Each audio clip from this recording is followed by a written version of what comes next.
we got a doozy of a show for you today. Yes, we do. So, you know what? I'm gonna turn on I'm gonna put us on the airwaves and tell them to.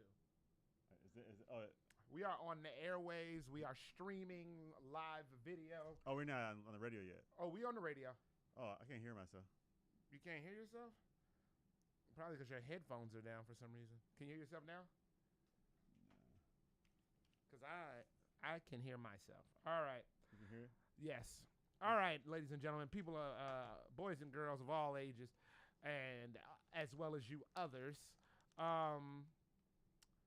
My computer is not working at all. It is not, like the light on the side is lit, but then, so I went online and it was like, oh, just take the battery out and then hold down the thing. Well, it's an internal battery, so that means I have to unscrew stuff, and I currently I have nothing to screw and unscrew with. You know what I hate about, like you say you called in and asked or try to find out, and they always have these simple answers, right? Mm-hmm. Oh, you know, just click this button over here, click here, and you should be set up. It's like, where's that button at? Right. Well, just drag the hamburger thing down, and you'll see the 3 lines up there to your right, and then you just select register, whatever, and it's like you're up there like, where is this? I don't see this. Like, what are you talking about? That be pissing me off. I did that when I was like loading up my website, our Mr. and Mrs. Smith comedy website. Yeah. And it was like through what's that? Square, whatever the name is.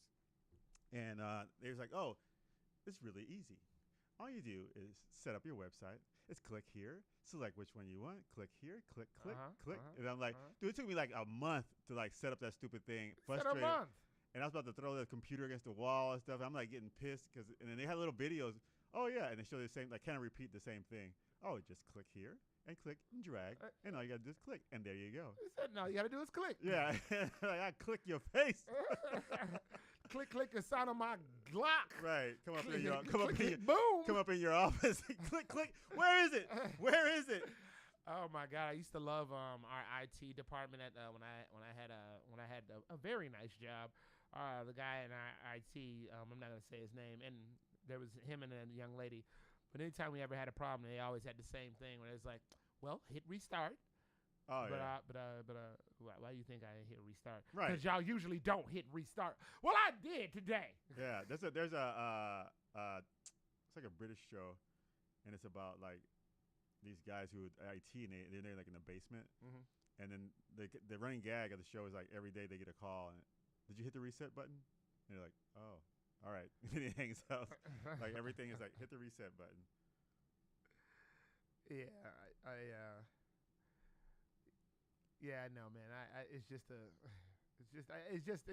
mind blowing. Like, I would have rather this. So you know, we use our computers for a lot of stuff. Right. So I would have rather this for like some of my work. You know what I mean? Right. Not the thing where we use to showcase people's music from all over the world, right? And blah blah. You know, not the thing that directly will affect others. Yeah. I'd rather just directly affect me than anybody other than me. You said turn up the volume. Who said turn up the volume? Sean. Turn up the volume. Right. Is the thing going on up there? Is the thing going? It is going, but I don't. Yeah, I don't see any. Hold on, let me see. Yeah, come on over here. Let me see if I can hear it here. We're having a wonderful run of events this morning. Sounds like I hear you. Yeah, it's a little low. It is. All right. Well, take a look at it. Let's see. Let's see if we can do something with this volume. I'm gonna keep. I'm gonna keep talking. No, there's not. There's these. Nope. I don't know if that does anything. Go ahead. Or you know what? You can see. Look, it's not clipping into the red like it. You know. See, this is in this. See, he's got his television on 100, but he says we're still quiet. Again, for those of us who are just tuned in. Turn up the, what, this? Yeah, let's turn them up. All right. Oh, wow. But you know what, though? The thing is, this is going to run into the red for radio listeners. So, he said whatever you did just helped. All right. Either way, for those of us who are Maybe that's it. Either way, those of us who are just tuned in, my computer is not working. It has all the sound stings, all the whatever, what have yous, but no. It decided today to not work. I was watching stuff on it last night.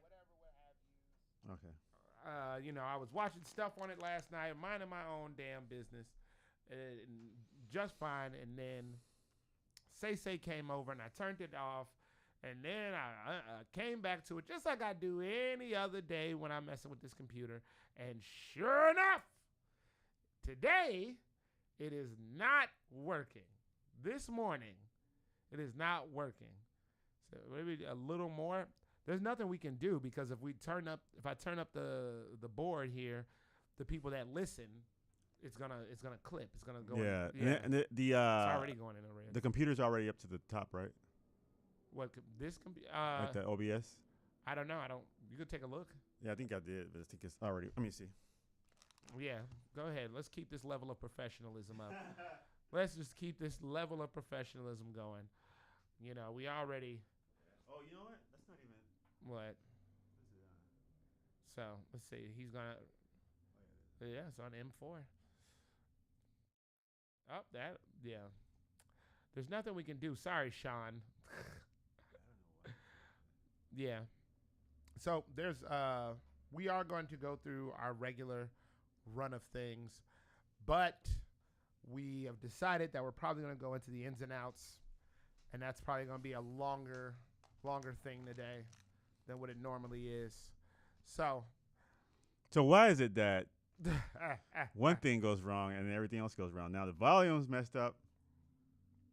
But let's not complain, right?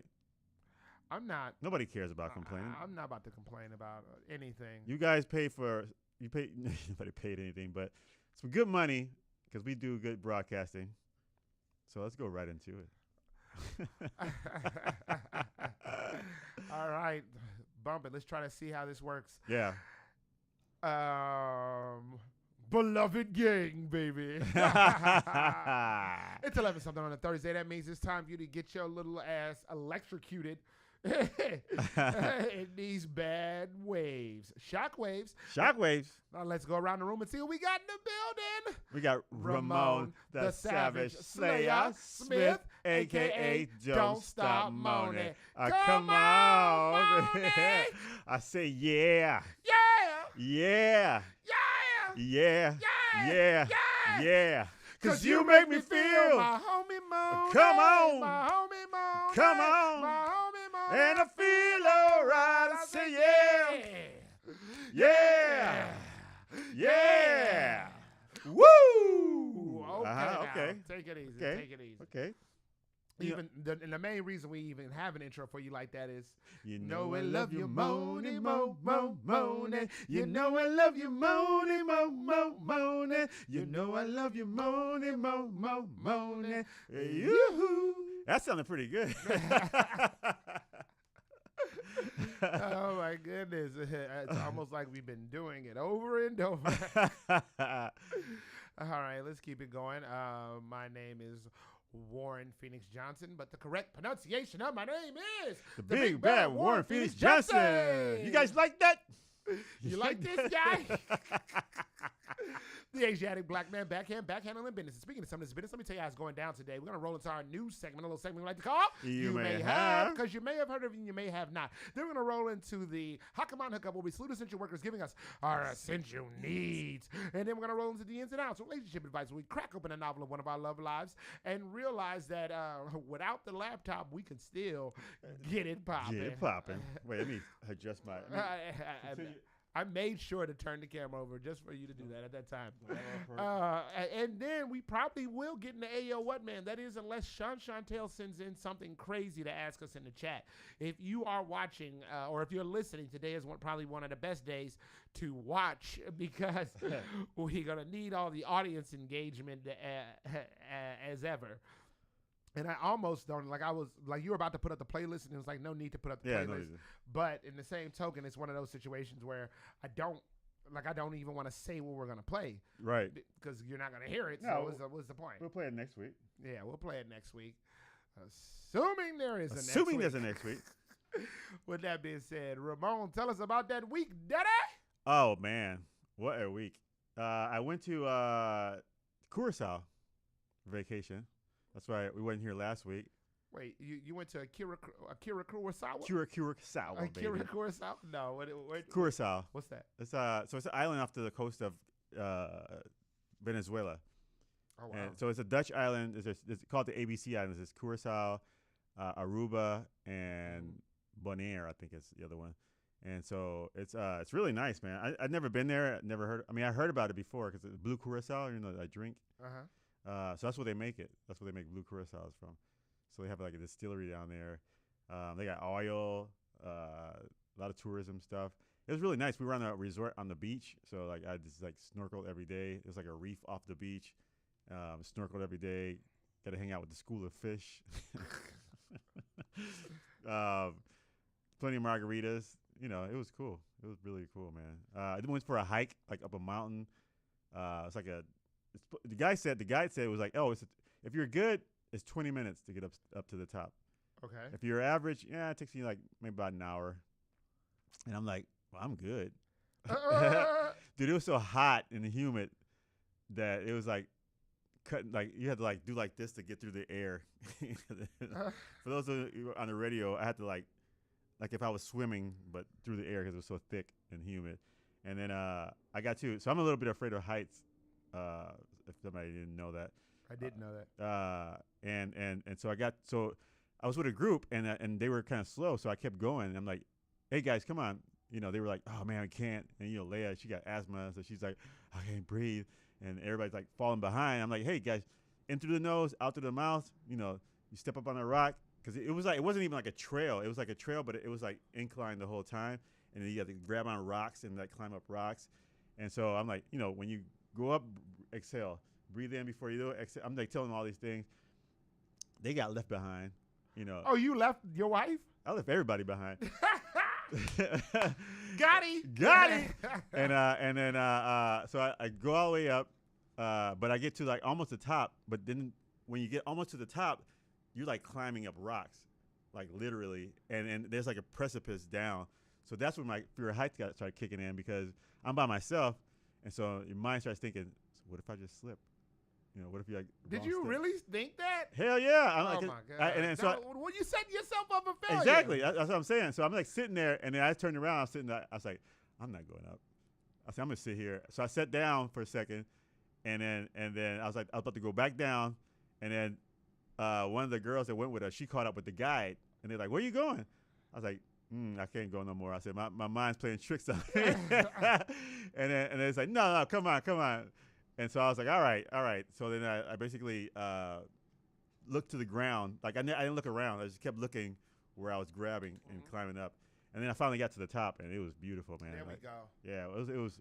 My man. Once you get upstairs, like all the way to the top, it's like your fears are gone because you already went through the hard part. You know? You made it. And then it's like you can see the whole island like around because it's like a 360-degree view of like the whole island.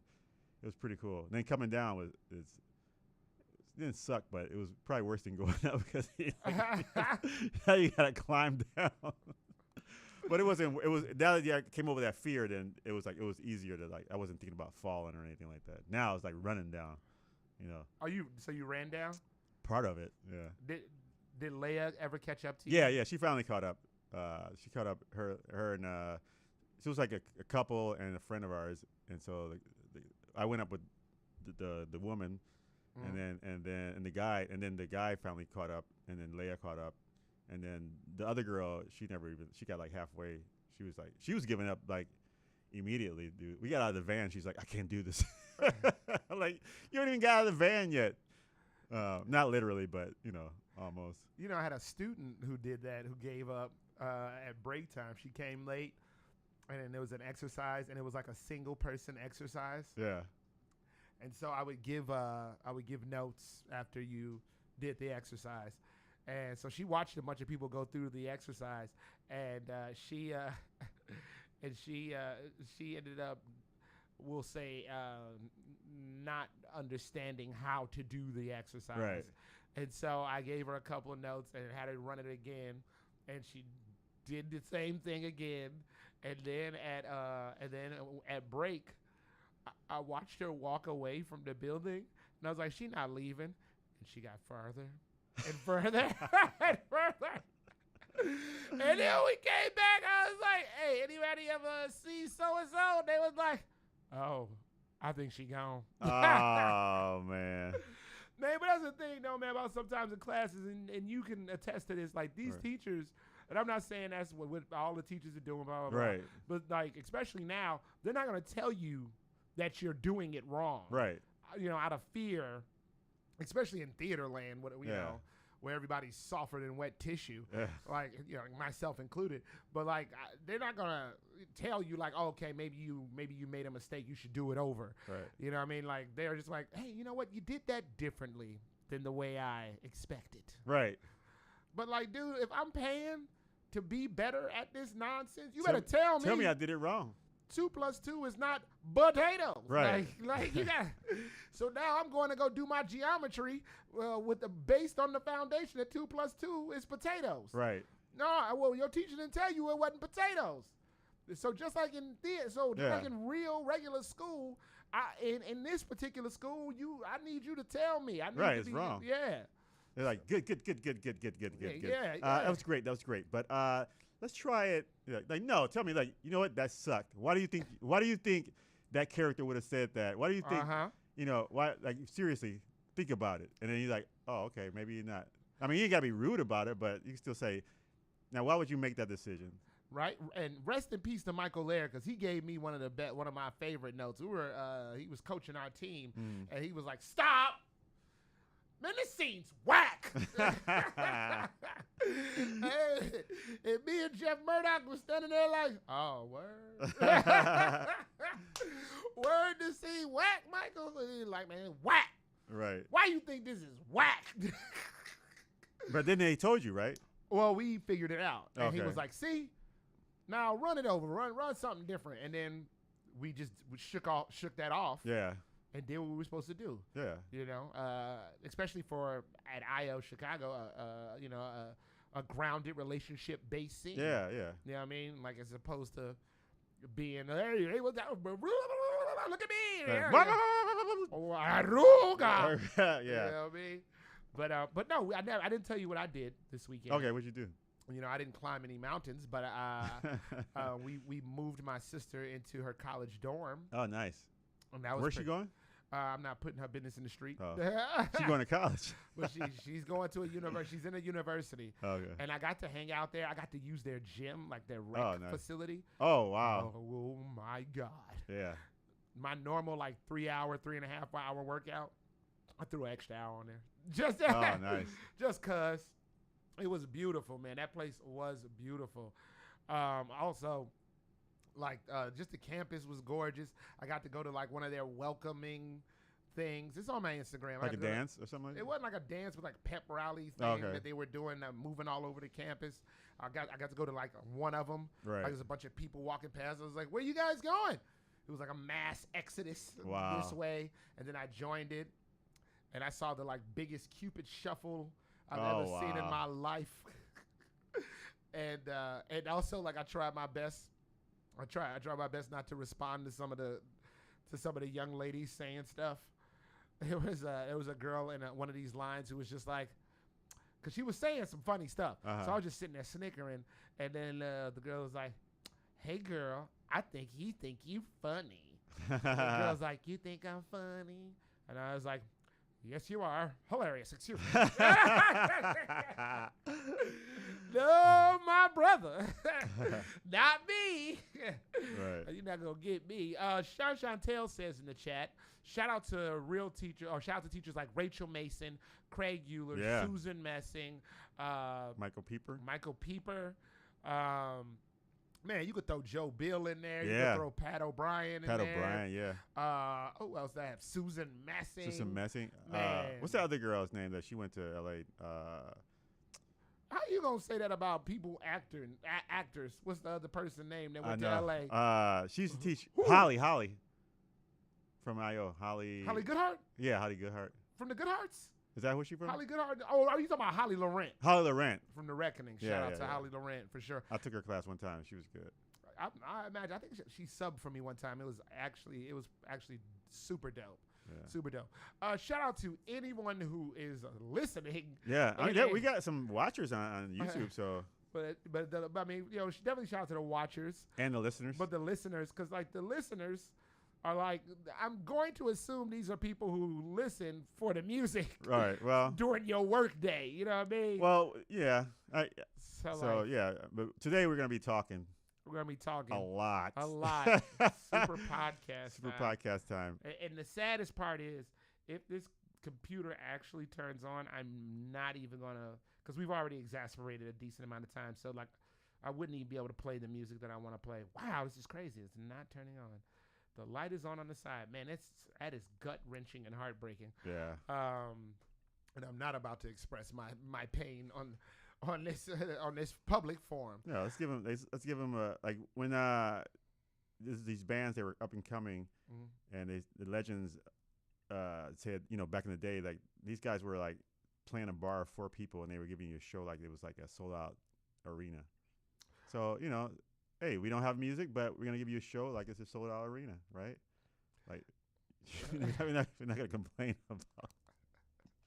I know it's hard, but we're not gonna complain about something not happening. So yeah, definitely not gonna complain. Let's just keep this party going. And so where we would normally be, and again, it's probably gonna be an elongated ins and outs. That is one of the one of the hot topics. Yeah, one of the segments that normally sucks up a great deal of time. But we are going to attempt to get to our regular ass segments. Yeah. Like the news, a little news segment we like to call You May Have. Because you may have heard it and you may have not. Leading the way, like a comedic Charlie Chaplin. Wait, he was comedic. I was. Yeah. Leading the way, like a comedic Frank Thomas taking Total T. And she'll like it too. It is Ramon the Savage Slayer Smith, a.k.a. Don't Stop Moaning. Come on. Moaning. I say yeah. Yeah. Yeah. Yeah. Yeah. Yeah. Yeah. Cause you make me feel. My homie moan. Come on. My homie moan. Come on. My homie moan. And I feel alright. I say yeah. Yeah. Woo. All right. Now take it easy. Even without the music. Yeah. Although that low key was already a thing before we even put music under it. All right, Ramon, hit us off. All right, I was just opening them up, so let's see. I gotta. Usually there's a music playing. I'm not opening up my. Oh yeah, usually there's like there's like what, 15 minutes of music, if not more. Yeah. In between, because we're trying to break y'all off proper with some stuff. Yeah. And the Brad Kemp sound sting is in the computer this week. And it sounds so professional, so good. Brad Kemp, whose new album is dropping September 1st, which I cannot remember the name of. I think it's called On the Floor, but I could be wrong. That might be somebody else's. But Ramon, if you're not ready, yeah, I might go before you, but I don't. That's it. You good to go, big dog? Yeah. All right, let's go. We are doing it podcast style today, guys. Podcast style. All right, let's start off. Let's start off with this story.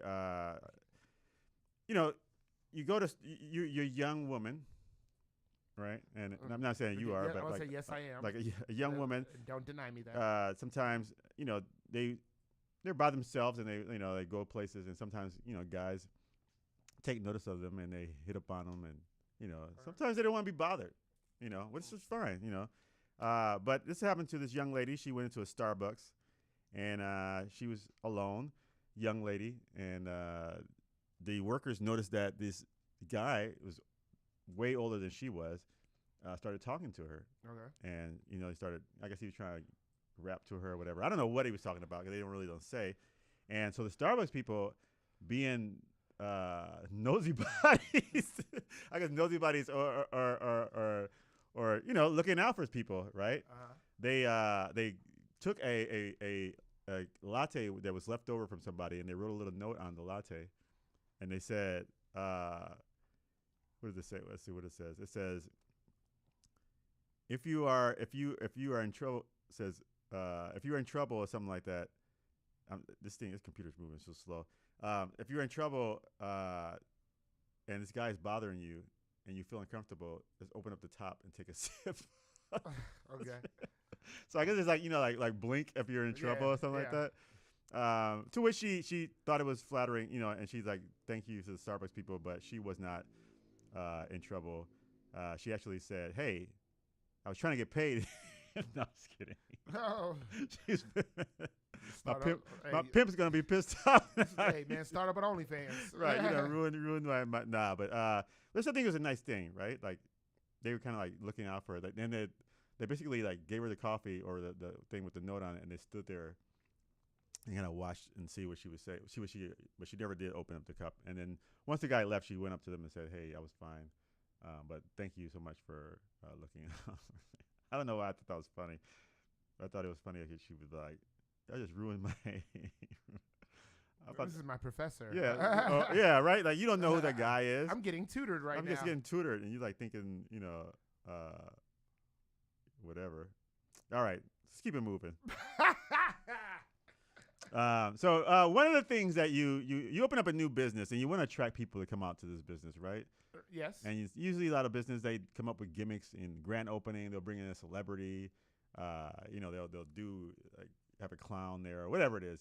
Okay. Like a McDonald's will have Ronald McDonald. It's like the grand opening. Mm-hmm. But can't he even show his face anymore? He can't be out no more, right? Why not? What happened? I thought the parents like complained about Ronald McDonald, and then they said that that's what the kids were eating junk food. Because he was enticing them to eat McDonald's. I never heard of this. You ever heard of that? Yeah. But it makes sense. So that's why you don't see Ronald McDonald anymore. Like in the commercials or even the ads. You only see like the hands or maybe like you don't see the actual Ronald McDonald. Cause I really thought people were just over it. No. The clown. No, they took him off because they were saying that he's basically alluring kids to eat McDonald's and be unhealthy.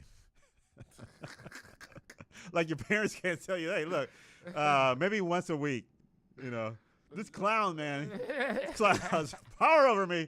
I don't know what it is. It's a freaking white face and the red lips, those big ass shoes that makes me want to eat, hamburgers for some reason. Like, what about the rest of the guys, like Grimace and all those guys, like Hamburglar? They don't entice you. They don't care about them. Put Ronald McDonald. Like, he came up with McDonald's. And then they take them out. It's crazy. Well, anyway, this new restaurant opened up, and they said, you know what? We're going to entice our clients to come back, and they're going to have such a great experience that they're going to tell their friends, and everybody's going to come back. What they did was they gave out a $25 loyalty card, which means that you can come in for those $25 and eat as much as you want, and basically, enjoy their meals. And then thinking that this would basically entice more people to come. What happened in the backfiring, so many people came that they couldn't even keep up with the demand, and after 2 weeks, they closed down. Wait. So what was the plan? So I guess the plan was, if I have opened up a restaurant and I get some loyal customers to come in, I'm going to give them some incentives. I'm going to say, hey, look, you pay $25, you can come in, eat all you want. I don't even know if it's like all the time. Like, that's one thing they probably. Oh, and unlimited food for a month, because they just opened for $25. $25. Oh, hell no. Which is about $25. Yeah, $25. 19 pounds. And unlimited food for a month.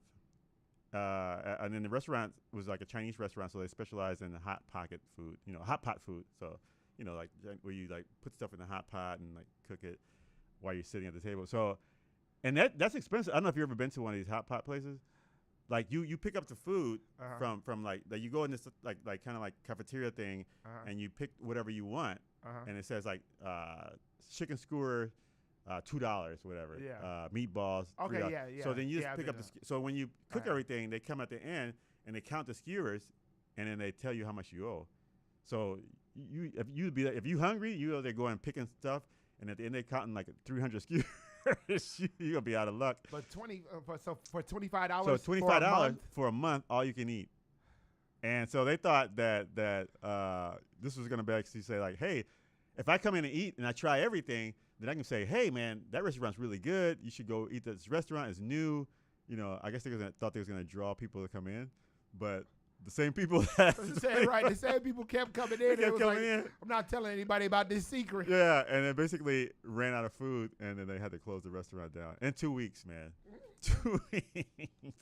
So they have a suspicion that people were giving their loyalty cards to their friends and everything. So it's basically like, I'll pay $25 and it's like, hey man, you want to go to this restaurant? All you can eat.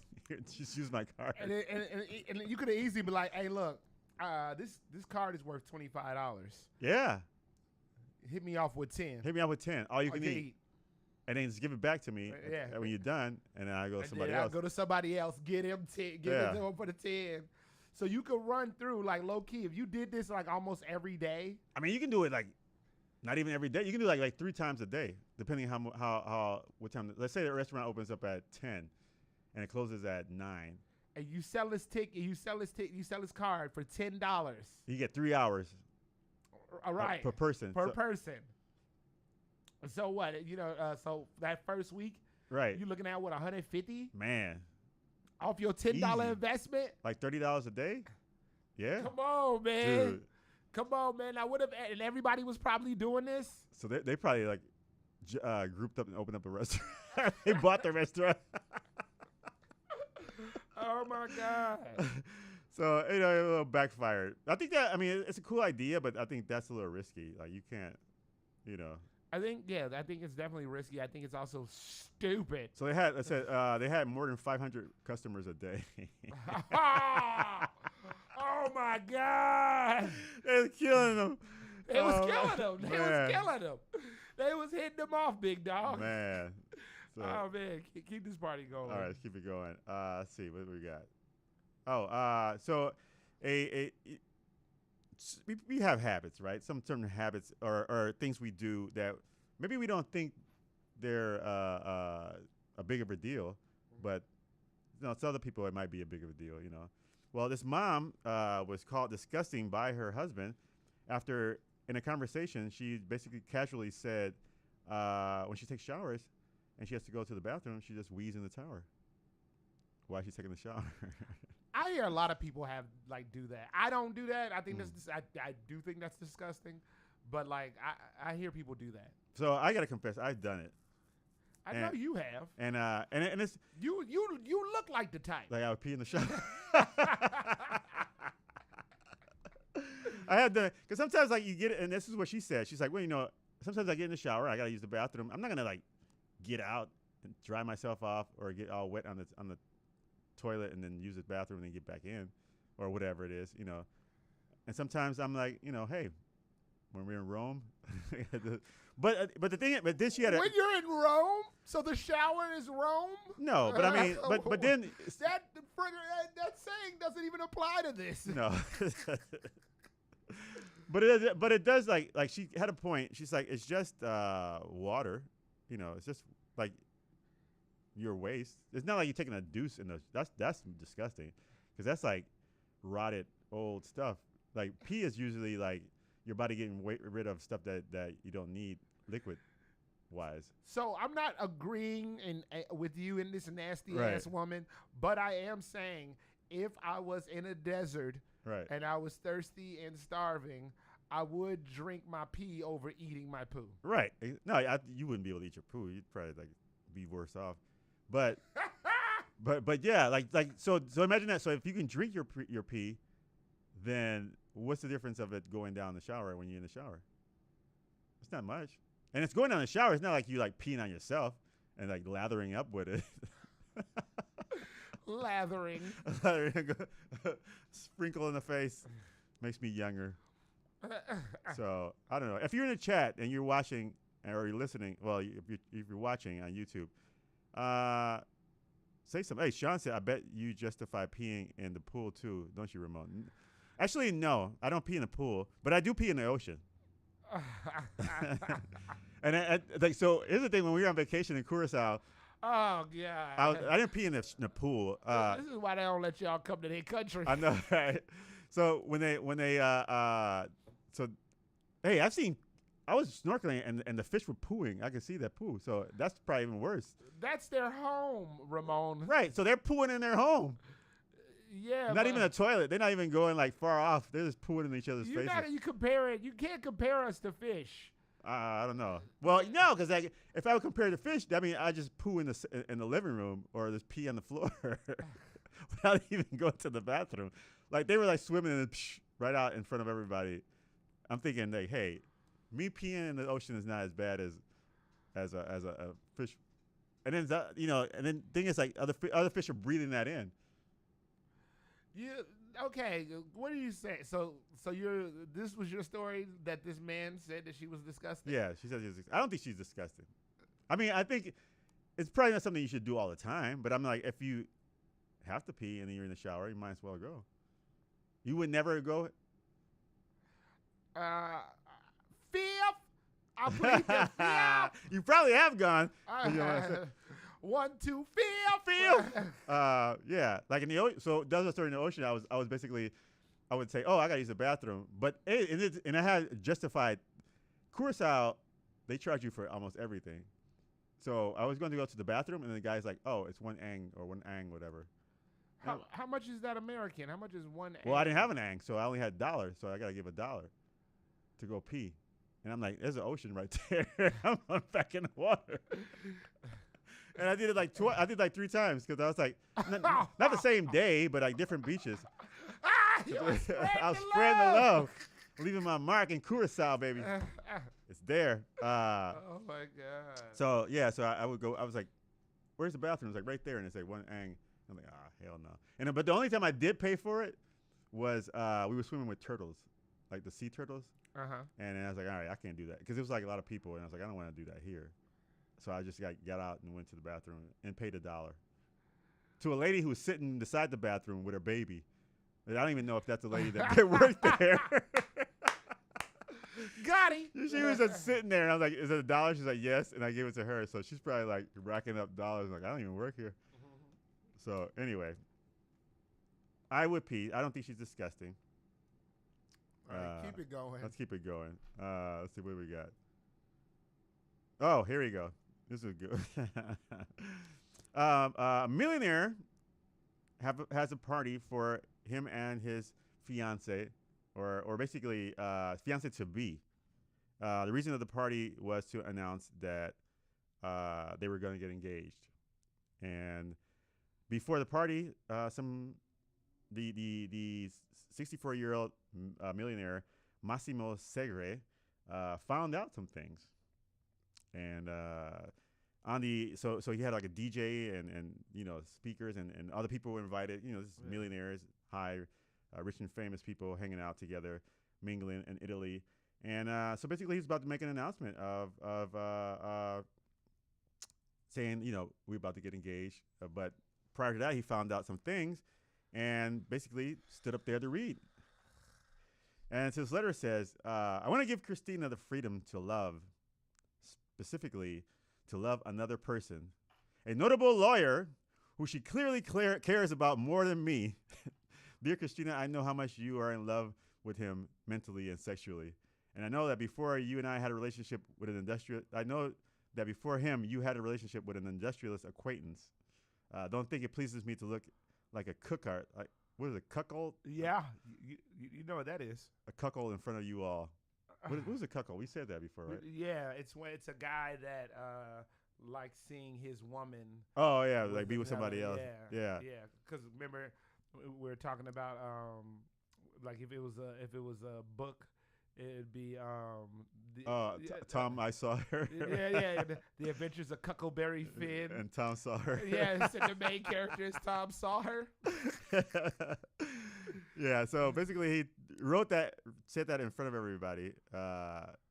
He said, Christina is so good at telling her truth that I couldn't leave her alone to narrate the reason why I'm ending our life together tonight. It's a banal story of infidelity, even premarital.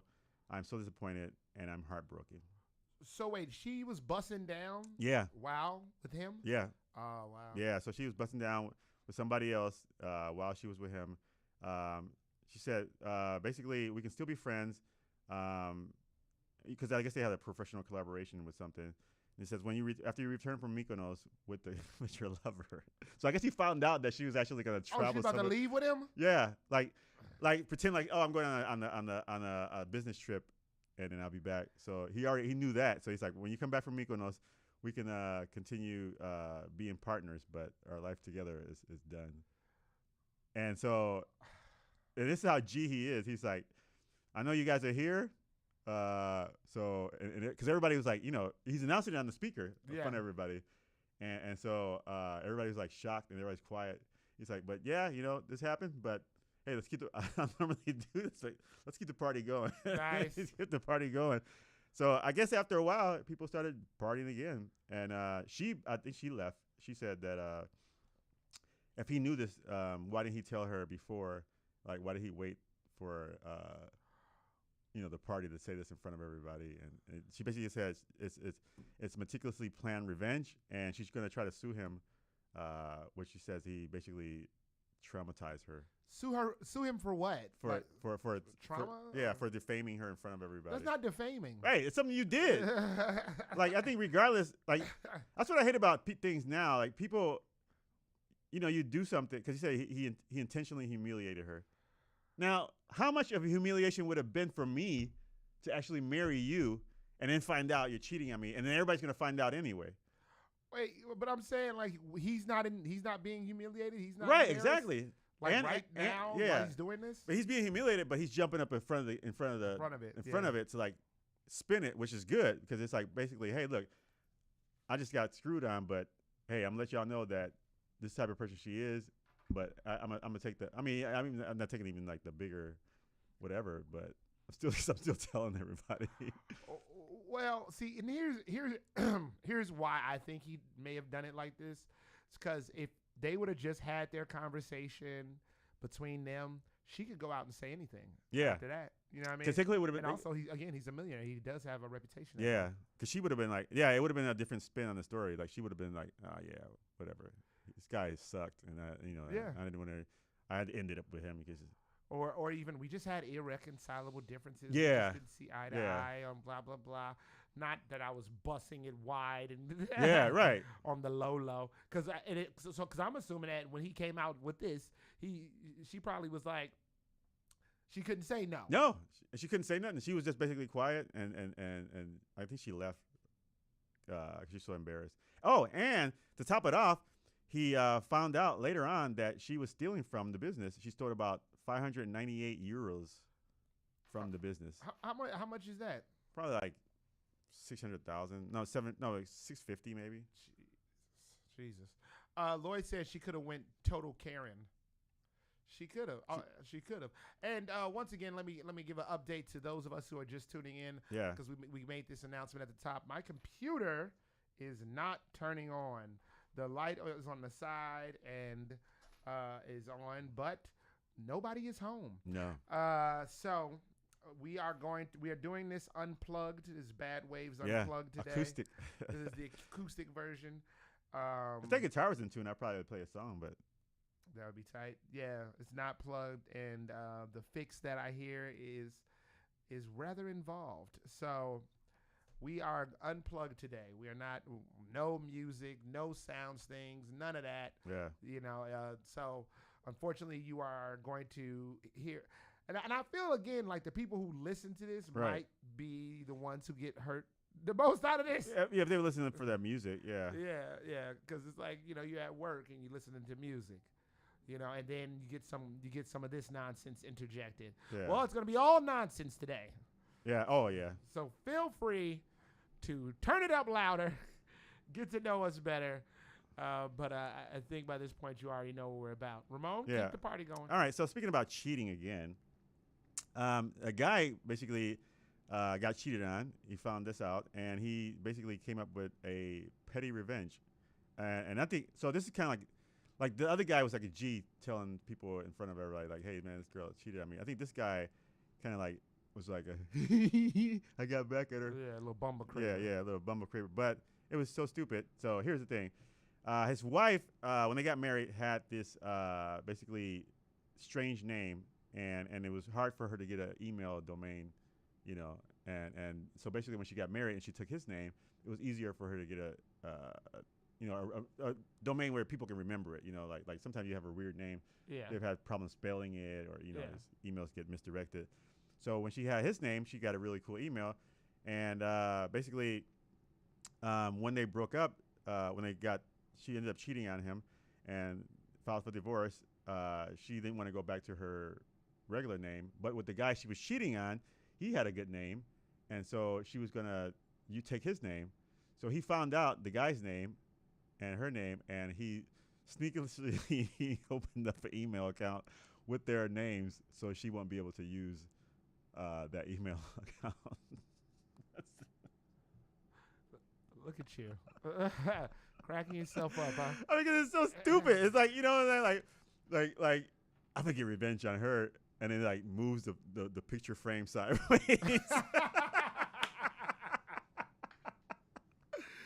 That is insane. Right? That is insane. Like that's like the best you can come up with. Like, she cheated on you, left you for a dude, and then you gonna go, oh yeah, I'm gonna take her email domain name, so she can have a hard time finding the email. Like, that's crazy petty. that's Yeah, like, that was good. come on. That was good. Okay. Now I see the comedy. Yeah. Let's see what we got next. Here's a guy who basically, I don't know. I guess I don't know if they're getting divorced or not, but basically, you have a spouse and you go to work and you have a camaraderie with people there, and it's always like sometimes, I don't know if it's happened to you, like you have like a girl there at work that you become really good friends with, and she becomes like kind of your work wife. That's what they call it. Let's see. Did I have a work wife? I think I probably had like a work wife, like one of my best friends at work. It was kind of like we hung out all the time. Yeah. Oh, you know what? I did have one. I was trying to think about it. I was trying to run through it. Like, is there somebody who I would like put the title work wife? Right. I mean, like work cousin, like sister, whatever, what have you. Yeah. But I've never had a, Lloyd said workplace GF. Yeah. But then I just thought about it. There was somebody who I used to, we guaranteed would always have lunch together. Mm-hmm. And if our schedules didn't line up, she would send a like sad face or Yeah. whatever. But there's nothing going on. No. And that's We would even call our lunches like dates. Yeah. Yeah. Yeah, and it's all in fun, and it's like your work, and and my wife knows all these people anyway. But she basically was talking to her husband about it, and he said she got upset with him because she basically said, if we wasn't together, I would probably be banging with her. Wait, he said that if they weren't together, he would probably get it cracking with with work his work wife. Oh wow, that's some balls. Yeah, like he told his wife that, and she got upset about it, and he was like, what's the big deal? And so I'm like, I wouldn't like say that. No. Like, right? I don't think that's like, God, no. Like, absolutely not. Like, I think work wife is be like, oh yeah, and even if she's attractive, like I got friends that are attractive and stuff, but I don't hit on them or I like think about them in that way, My question is, why would he say that? Yeah, why would you say that? What does he gain? Yeah. You know what I mean? What does he gain from that? Yeah. Like, I wouldn't, I think I said that once. I can't remember with somebody. I said, I think I said, what would you do if we hadn't met or something like that? And I said, I'll probably dating this girl. And they got pissed off. Oh, you know what? I just realized that long-term relationship I was in, the longest-term relationship, yeah, she was a work wife. Okay. She was a work wife, and but it turned into something else? Yeah. Oh, there you go. Yeah, she told me that me and the girl I was seeing at the time were about to break up, and that's where she comes in. Oh, well, that's different. Like, you didn't break up with your wife or your girlfriend to go with the work wife. So it had some influence. It definitely had some influence. Okay. Well, that's certainly like a work wife that kind of like went. It was probably some feelings between each other, like a. I won't say platonic because platonic is like. Yeah, right. It's like homies. Yeah, but I think it was like there was some type of attraction there. I mean, it definitely was. I mean, it was funny. It was interesting because I ended up dating somebody else just randomly, and then this young lady was just like, yo, what are you doing? And I was like, oh, I didn't know that we had a thing. I mean, we were supposed to hang out, and you didn't hang out with me, so now it's not a thing. Yeah. And then she was just like, oh, okay. You know what? Don't worry. That's not going to last over there anyway. And I was like, what? She's like, I seen her. It's not. She's not even your type. Oh, man. Yeah. And then I ended up being with that, after getting out of that relationship, Right. I ended up being with that person for like 3.5 years. Yeah. But she was right, though. She was right. Got it! Oh, my God. Don't stop now. Come on, Moni. Oh, man. Come on. All right. I think this is the last story. Bright wants a divorce right after the first day of being married. A wife does? Actually, here's the headline. Bright wants divorce after just one day because of husband's bizarre stunt at wedding. So, and this is kind of stupid too, because they were basically they're getting married. She said, "I have one rule. There's only one rule, is that you do not take the cake and smear it in my face." Because like when you get married, it's kind of like a funny thing. I would never do that. You don't do that? Everybody does that. No, I said I wouldn't do that to my wife. Like smear the cake in her face? No, what? Like, what are you, Rico from Paid in Full? Shove the whole cake in his face. Not the whole cake, like like, shove the cake in his face. Show them mad love, yeah. B. So so she said, that's the only rule I have through our wedding. Do not smear cake in my face, And he's like, okay. And so the day of the wedding, sure enough, he didn't smidge her in the face with the cake. He grabbed her by the back of the head and shoved her face up. Shoved her face in the cake. And of course, you think this is hilarious. Hell yeah, it's funny. Like, I mean, sick maniac. She says it left her feeling violated.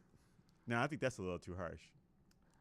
I grabbed her by the back of her hair and shoved her face into something forcefully. You don't think that's violating? I mean, it wasn't his genitals or nothing like that, but I think right, showing mad love, B. Sean said that's the same thing. That's Rico from Paid in Full. Showing mad love, B. That's mad love. Yeah, so he shoved her face in the cake, and so what made her even more mad was that she said, after I told him not to do this, I can tell that it was premeditated because he had backup cupcakes ready for everybody. Oh my God! It was so he knew he was premeditated. He knew he was already gonna smash her. He had backup cupcakes ready for everybody because he knew the cake was gonna be worse. Oh my God! You gonna pay in hell? Oh man! I think this is God does not like ugly. Man. All right. Oh, here's the last one. I'm doing all of our sound states. I know. By the way, God does not like ugly. But I think because that's part of like the tradition of like I didn't do it to my wife because we had one of those fondant cakes, which the outside is kind of hard, and it was a small cake, so it wasn't like we got time to waste all this money. Yeah. Like, but if it was like one of those tower cakes where it's like you got a bunch of towers, you take a slice of cake and kind of like. Actually, I think I tried to do it, but she like moved. Like I took a slice. Because you have to feed her the cake, and then she feeds you the cake. I kind of took it. Like, just like taking it like a little piece of cake rub on the lip. Yeah. Like, that's. Yeah, that's what I think. I tried to do that, but she's like, no. Like, that's fine. Yeah. Something she could just go, oh, stop, and just wipe the little piece off. But he took her hair. He got behind her and was like, you don't get in there. And he's probably going, woo! Woo! Woo! Like, woo! And she's like, I can't breathe. He's like, shut up! And then he just oh my God, he went full Ike Turner. I know. Oh, anime. And he's like, woo! You guys see that? You guys see that? Hey, yo. Hey, just not to backtrack, but Sean said every job that I've ever been at has had women in there who call themselves somebody's work husband.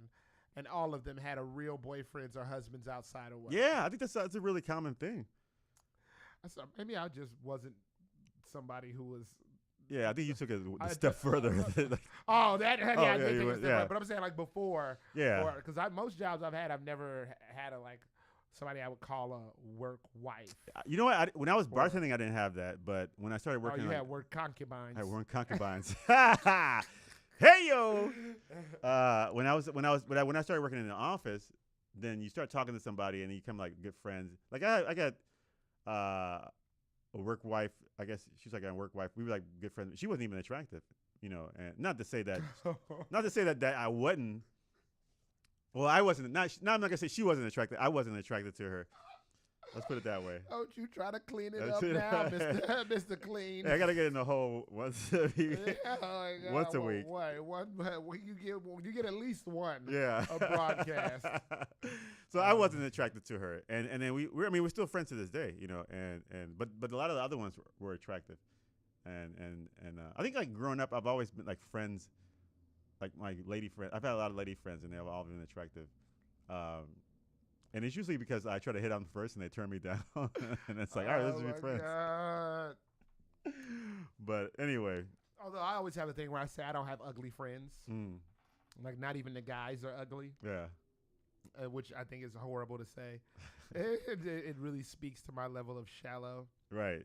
That's all right. I mean. Almost like most women that I date, I explain to them up front, like, okay, I'm going to let you know I may not be all that good looking. Right. But you are because I'm shallow. Right. So you have no reason to be insecure. You are one of the hottest out here smoking. I would not try to talk to you if I did not already think you were sensational and phenomenal to look at. Right. And then that's when I close out with, I don't even have ugly friends. So you good. Oh, my goodness. All right. I guess you can close it out with this one. I probably should have just closed out with the other one. Yeah. Tashana says, typically, women typically initiate the work husband. And I think that's probably for the better. Yeah, I think what happens. I think what happens is they find. So this could be like a question where it's like either they find you that they see you, they think you're harmless, right? Because they feel like you know, like if I'm an attractive woman and I start talking to this dude, and I don't want anything with him, like obviously I think the guy's harmless, or I think the guy must know he has no chance in hell with me, or whatever it is, you know. Because like, why would you talk to him, you know? And I think maybe women are looking for that too. They're looking for someone they can talk to that's not going to be like drooling all over them, or trying to like make a pass at them. Yeah. So they see that in you, and they're like, this guy's not going to do anything. Let me go talk to him. I'm going to have lunch with him. Yeah. So now I think about my life. I'm like, whoa. What were they trying to say? 20 years I missed out on a lot of, like. Oh, my goodness. But yeah, it's usually initiated by the women. Yeah. Also, Tashana, I don't know if I've ever seen you in the chat or whatever, what have you, but we do a romance segment. So if you got any romance questions you want to put in the chat, you sound like somebody who understands how men and women relationship works. That's right. So feel free if you have any questions that you want to ask us, hit us off, because today we're doing Bad Waves Unplugged. That's right. The old Computron did not turn on. And I believe shout out to Whitney Ty on my computer. But I believe that the fix is to open this thing up and take out the battery, which we did not have time to do today. Yeah, I would say take it to the Geek Squad. How long? I mean, we'll talk about this off air, but not to promote the Geek Squad, but no, not even to promote. But I just don't feel comfortable doing stuff on my computer that I don't know. No, I understand. I understand. All right. So was that you got another one or? I got a story about. Let's do it. I mean, why not end up in a low note? Just in case the story bombs. So you know, when you go to restaurants and in America, I don't know, in Europe, I guess it's not much of a thing. We tip, you know, and one time a guy told me, he said, "Do you know what tip means?" And I was a bartender. I said, "I don't know." He says, "To ensure promptness." Now I don't know if that's a true thing, because I'm pretty sure there are a lot of acronyms to the whatever tip means or whatever. But it basically means I appreciate your service, and I appreciate the way you took care of me. Because like, I don't know if a lot of people don't know, but you know, waiters and bartenders, they don't make a regular salary like everybody else. They don't make wages. If the wages are $15 minimum, bartenders make like $5 or $4, whatever, because they basically getting tipped by the patrons, and that's where they make up their balance, balance out. So one lady went into she went to a store, the restaurant, and basically she went up to the counter, ordered whatever she wanted. She was getting a acai berry, basically it's acai. Now that I learned that acai berry boost for her husband, and she went into the store to get a smoothie, and she basically went to the ordered it, and the lady said, "Oh, it's $12." And she said, "Whoa, no, I'm $10. Sorry, $10.51." She said, "Whoa, that's a lot of money for a smoothie." But my husband wanted it, so I'm gonna get it. And I don't know if you ever noticed this nowadays, probably ever since COVID, where you put the credit card on there, and the machine automatically asks you like tip, like you can input your tip right there. Yes. And so you get like this paperless, whatever. You can put your tip, so it'll automatically be on 20%. You can select 15 or 25, whatever you want. Or you put custom. And so she put nothing, because I'm basically buying a smoothie, and that's all you're doing. Like, and so she basically put it in there, signed the thing, and when she got her receipt, oh no, the thing said, "You're a very bad tipper." Wait, what did I say? What the exact words it said? It says, "I pay my card." It says bad tip. So the machine, the machine prints out. Yeah, the machine put out a note on her. When you get your receipt, it said bad tip. I'm like, damn. So she was kind of upset about it because she's like, yeah, why is the machine telling me that I'm a bad tipper? She should be upset, right? Because like she said, look, hey, if I'll go somewhere and I sit at your table and sit at your establishment and I'm using your services, then I'm a tip. Like I'm not against tipping. But why would your machine tell me I'm a bad tipper? And you didn't even do anything. So I told you it was going to end up in a bad. But what do you think? Because I used to feel bad. Remember, I used to go to like places and like through COVID, and you would like order out or takeout, and then they were like, "Oh man, we were asking you." So we're adding on. So what they would do, they would add on a percentage.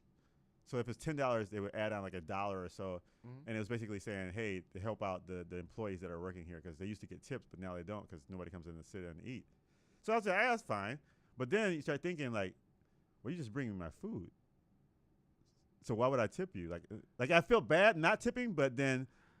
So wait, when you say order out, so like when you go someplace to get it, or when you have it delivered? No, when you go somewhere, have it delivered, I'll tip them because. And here's the thing: the trick about that too is that delivery, they charge you a delivery fee. Yeah. And then you tip them on top of that. Yeah. But the reason I tip them is because I found out. Well, I don't know if I got bamboozled or not, but they said like the person delivering said that's for the store, like that's not for me. The delivery fee? Yeah.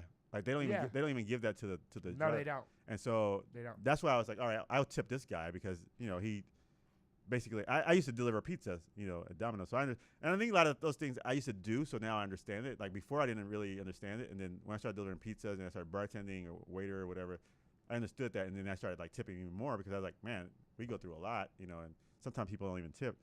But when I was like going somewhere to pick something up, like I would feel bad because it would show up, like you want to tip 20%, you want to tip 15%, and then I'm like, so through COVID I was like tipping because I was like, well, nobody's coming in here to like sit, but then everything opened up, they still have it on there, and I'm like, I'm not tipping you, like you're doing your job. What am I tipping you for?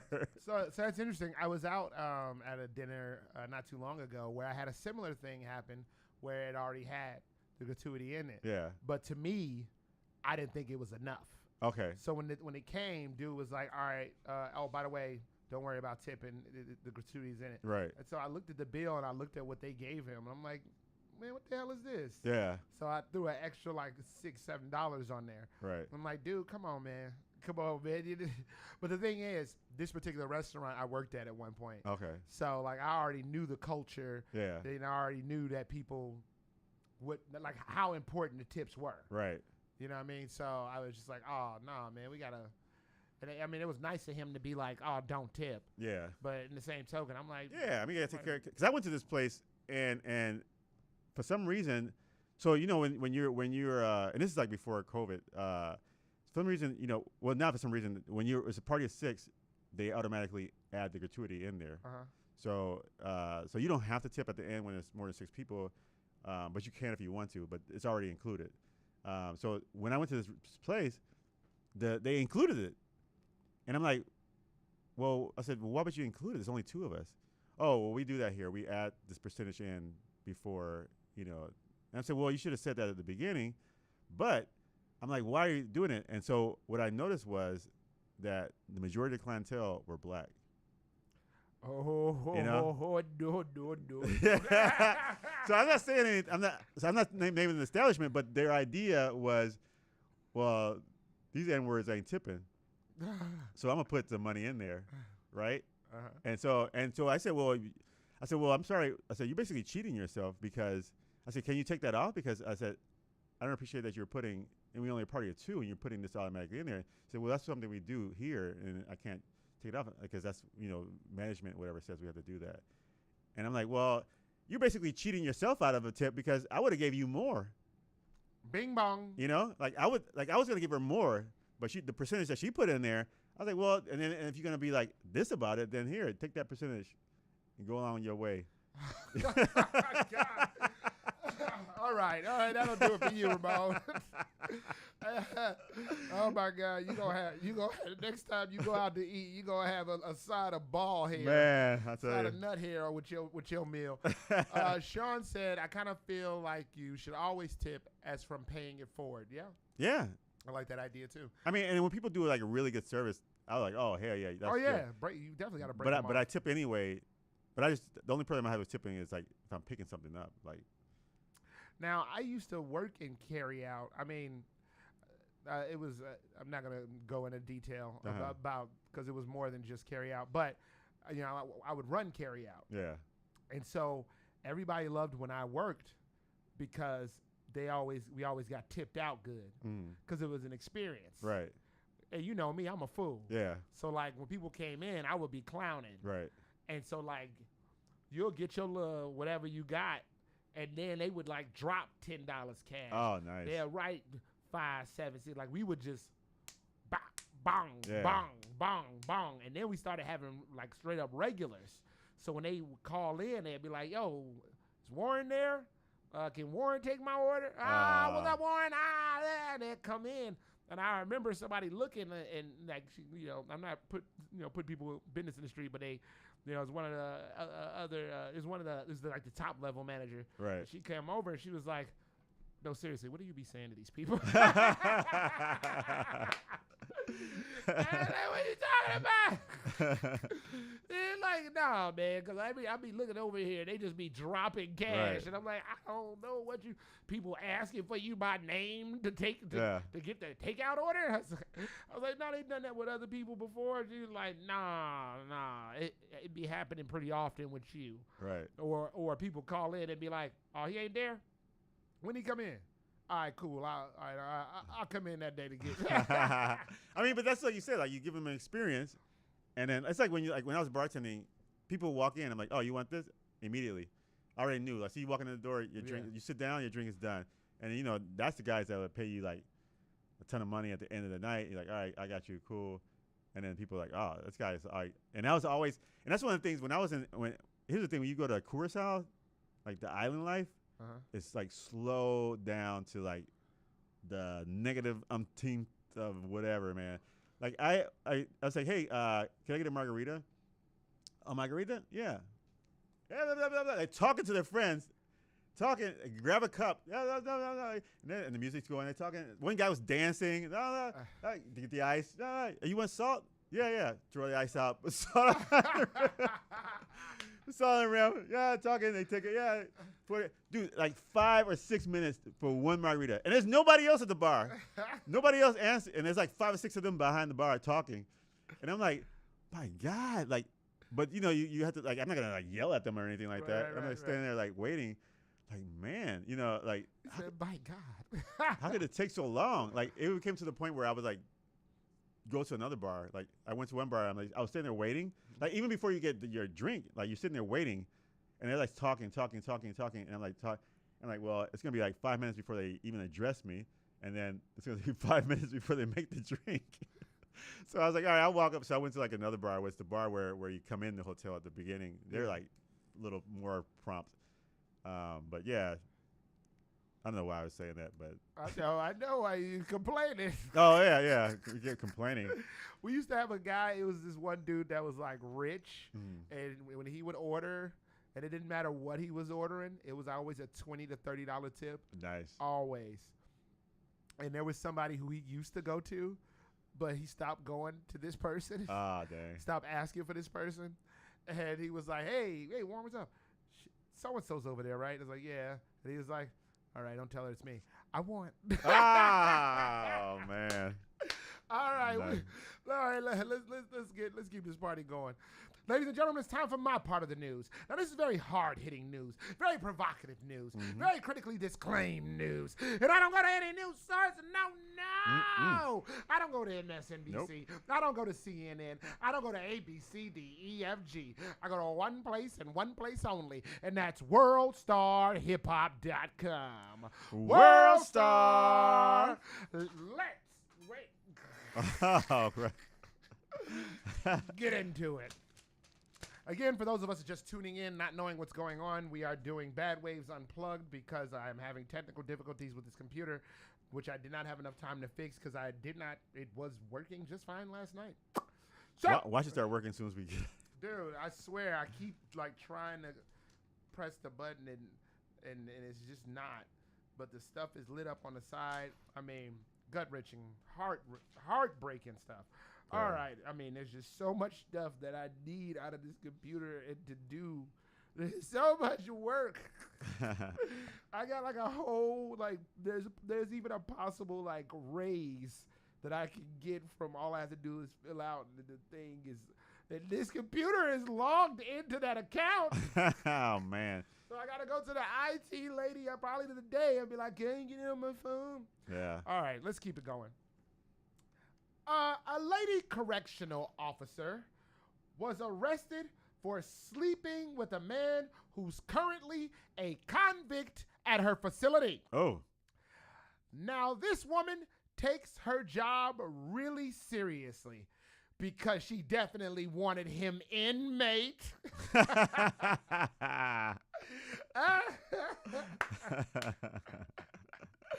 Oh my God, let's keep this party rolling. A sex worker was slinging coochie in a hurricane. Yes, that's right. Now, if there was a queen of sex work, and that sex work specifically in inclement weathers, especially a hurricane, well, then Supreme, she would reign. Hey, Ramon, what do you call a sex worker with a bottle of Jack in a hurricane? What do you call it? Stormy Daniels. Oh!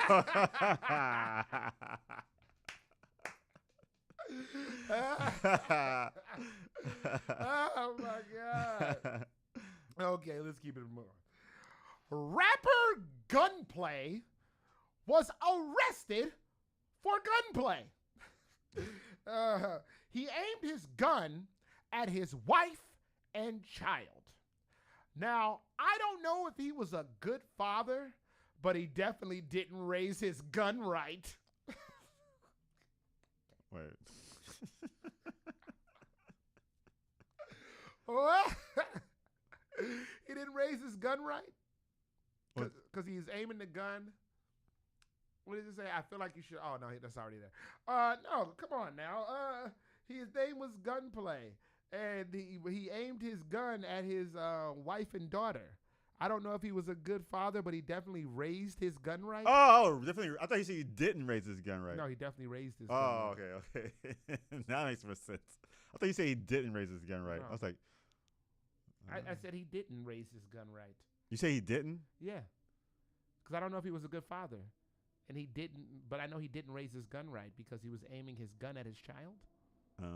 Oh, okay. Now I get it. You know, It took a minute to sink in. Like, it's really, it really stings more without the music.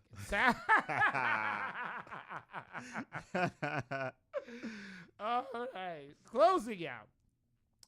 I don't know if this is really that stupid, but it's documented idiocy. An Asian woman tries fish semen sushi in Japan and likes it. Says it's creamy. Now, this may be a change for her because she usually enjoys a delicacy like that on her Japanese. Now, that'll do it for me. That'll do it for the news. A little news segment we like to call You May Have. Because you may have heard of it and you may have not. Coming up later, we're going to hit y'all off with the How Come On Hookup, where we salute essential workers, hitting us off with our essential needs. But we're not going to hit your ass off with none of this music because this computer ain't working. Right. Which means we're probably just going to jump right into it. But that does not keep us from saying the internet crapola. Right. If you want to find us on Facebook, we're under Bad Waves Remix. You can find us on Instagram under Bad Waves Comedy. You can watch us live right now on YouTube under Bad Waves Radio. Or you can dial in and chat with us at 312-985-7834. Once again, 312-985-7834. I don't even have a catchphrase, but Konnichiwa! Konnichiwa! Oh, man. Does the phone number even work? Somebody told me the phone number wasn't working. Doesn't work? Oh, my God. You can talk some shit, Nathaniel, with the bastards. You are listening to Bastards All Day. Bad Waves on 1680 AM Q4 Radio. That's Q4.org. I'm sorry, we have no reason to break your law. Oh, wait, that number is 312-985-7834. Let's see if it works. Yeah, because somebody told me it wasn't working. Let me get a sip of water while you. I'm parched. Okay. Oh. Okay, we got to call somebody about that. All right. Now, with that being said, we have to go into the How Come On Hookup, where we salute essential workers giving us our essential needs. Now, that is, and then we use the wonderful sounds theme with Wood Harris. Yeah, I put people on. Yeah. Now, these shout-outs and salutes aren't just for those sex workers in the hurricane keeping it wet. Who are they for? Everyone! Ramon? Now, these shout-outs and salutes ain't just for those brides getting their face shoved into the cakes. Who are they for? Everyone! That's right. Oh, my goodness. It's not just for the brides getting their cake spread. Oh, okay. And with today's shout-out salute is our very own cake spreader. That is Ramon, the Savage Slayer Smith, a.k.a. Don't Stop Moaning. Come on, Moaning. I said no. No sound, no sounds, nothing. None of that. Acoustic. Right, unplugged. Hit us off, Daddy. All right, here we go. First of all, I got two. One, I want to say today is Kobe Bryant Day. Oh, shout out. Because it's 8/24. Two numbers he had was number 8, and the other number he had was 24. So shout out to Kobe Bryant. And basically that was the playlist cover art today. But we won't be seeing that. It was a cool image of Kobe Bryant. It was really cool. I mean, it's on social media. Yeah, it's on social media. You can go watch it. You can see it there. Shout out to Kobe Bryant, great basketball player. Taken too soon from us. When I thought it was Kobe Bryant Day, wow, actually he was born yesterday, 1978. And it's Kobe Bryant Day the next day. Look at that. But taken too soon from us. Anyway, moving right along, we're going for job searches. Those who are looking for a part-time job as a cashier or a stocker, Aldi's is hiring. Aldi's is always a good place to go, right? Mm-hmm. I'm pretty sure the discounts, employee discounts mean you get free food. and they pay decently too. Yeah. They like almost pay more than like Well, I don't know, taking care of a child. Yeah, it's $18.50 an hour. See? Starting off as a part-time cashier and stocker. So that's why I gotta get this computer working so I can get that damn raise. He's going to be working fewer than 30 hours a week. $18.50 per hour. You must be able to perform duties without reasonable accommodation, with or without reasonable accommodation. Collaborate with team members. Uphold security and confidentiality. I don't know what that means, but basically. Oh yeah, if you see anything in all these, if they drop a piece of salami on the floor, you better not tell. Clean, yeah. DA baby. DA. So you basically for cleaning duties, stocking shelves, customer service, assisting customers, and as a you gotta have a fast hand too. You've seen those people at Aldi's; they be going. Yeah, they do. Like that's probably like the fastest cashiers ever. Like when I first went to Aldi, I was like, man, what the hell? Like you don't even have your stuff ready, and you're like, you want a bag? You're like, yeah. And they start passing one, you start bagging it, and they start like, oh, wait a minute. I used to bag groceries. I used to actually get tipped pretty well. I was gonna say that when we were talking about tips. Remember they used to tip the grocery bag guy, and then I think one time I was at a store, and then the guy was there packing the bag, and I went to give him some money. He looked at me like I was crazy. And he's like, no, we get paid here. And like, I wouldn't have said nothing. I would have been like, all right, thank you. I used to see a woman all the time who used to come in, and I see her, and I'd be like, oh. Look like I'm heading to the projects for a dime bag tonight. Yeah. So, So if you're looking to get this, all the requirements, you must have a high school diploma or equivalent preferred. Prior work experience, which I don't even think that even matters for a supermarket, right? Like, who has prior? You know, that always killed me one time. I didn't have prior work experience. Right. That always kills me. Like when they say that, like prior work experience. Like how do you get your first job then? Like when people ask like prior, like were you born like being a cashier or whatever it is that you want to be? Like how you gonna get prior experience if you don't give me that experience? Slide out the coochie straight to the register. Right, because you're right. Cling. Wait, these dollars are wet. Covered in afterbirth. That's just afterbirth. Don't worry about it. It'll dry up. But you get they get benefits. You get a 401k plan. Nice. Company matches contributions. You get a employee assistance program, perk spot national discount program. So I'm guessing you do get a discount on the food or stuff you buy there. And only eligible employees are offered medical and dental and vision stuff. So I think you have to be full time to get that. But anyway, if you are interested in being a cashier or a stocker at Aldi's, go to Indeed.com/part-time stalker. Part-time stalker? What?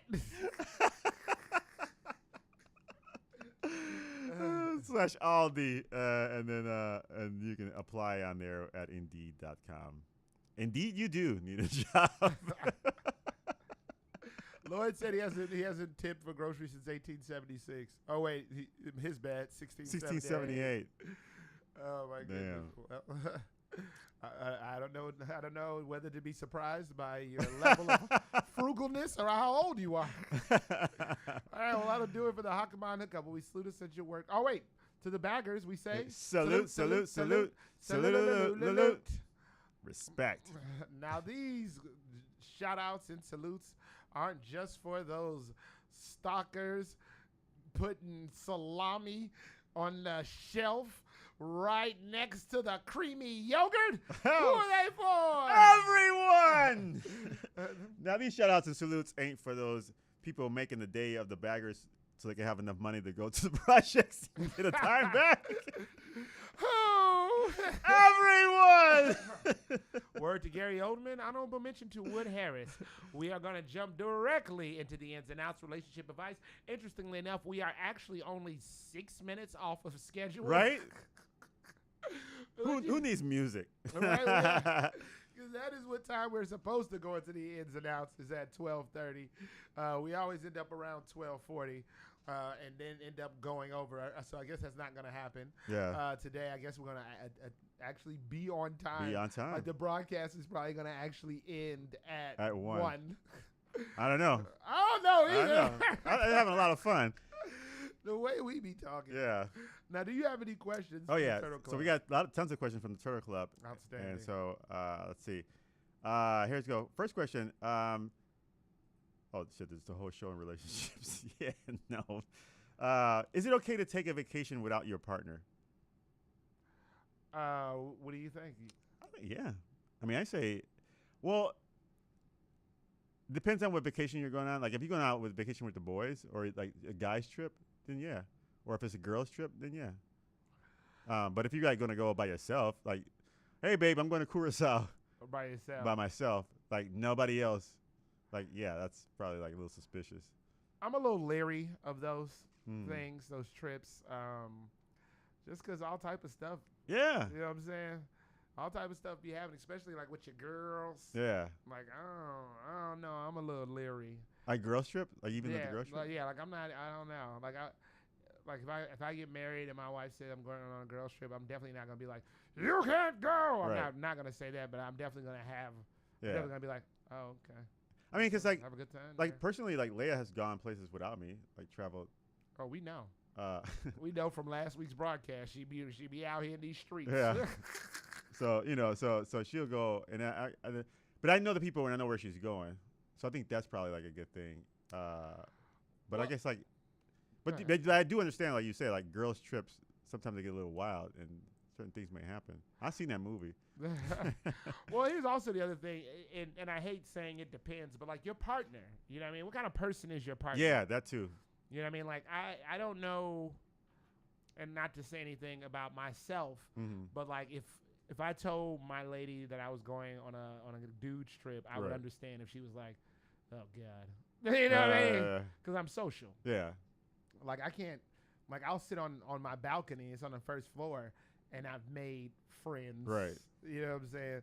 So, like, I understand why a young lady would be leery. Yeah, but I guess it depends on how you are, too. Like if that's something you would do, then they probably, like, you know, you're not going anywhere. Or I wouldn't feel right you going somewhere. But if they know that you're not that type of person that's going to do that, then they'll be like, okay, even if you're social, they'll probably be like, yeah, he's going to be just having fun. So I trust that he's not going to, like, do something. Like, I trust that, you know, like, my like, Leia's not going to do anything. And I think she trusts that I'm not going to do anything. Well, I can't necessarily see Leia as, like, a cheater. You know what I mean? I mean, we tease all the time, but, like, Leia likes herself too much to cheat. Yeah. Like, you know what I'm saying? Like, and I'm not saying that people who cheat don't like themselves or are insecure, but she's, like, very secure in her situation. Yeah. And she doesn't feel like, I mean, hell, you remember her before y'all were dating. I mean, she,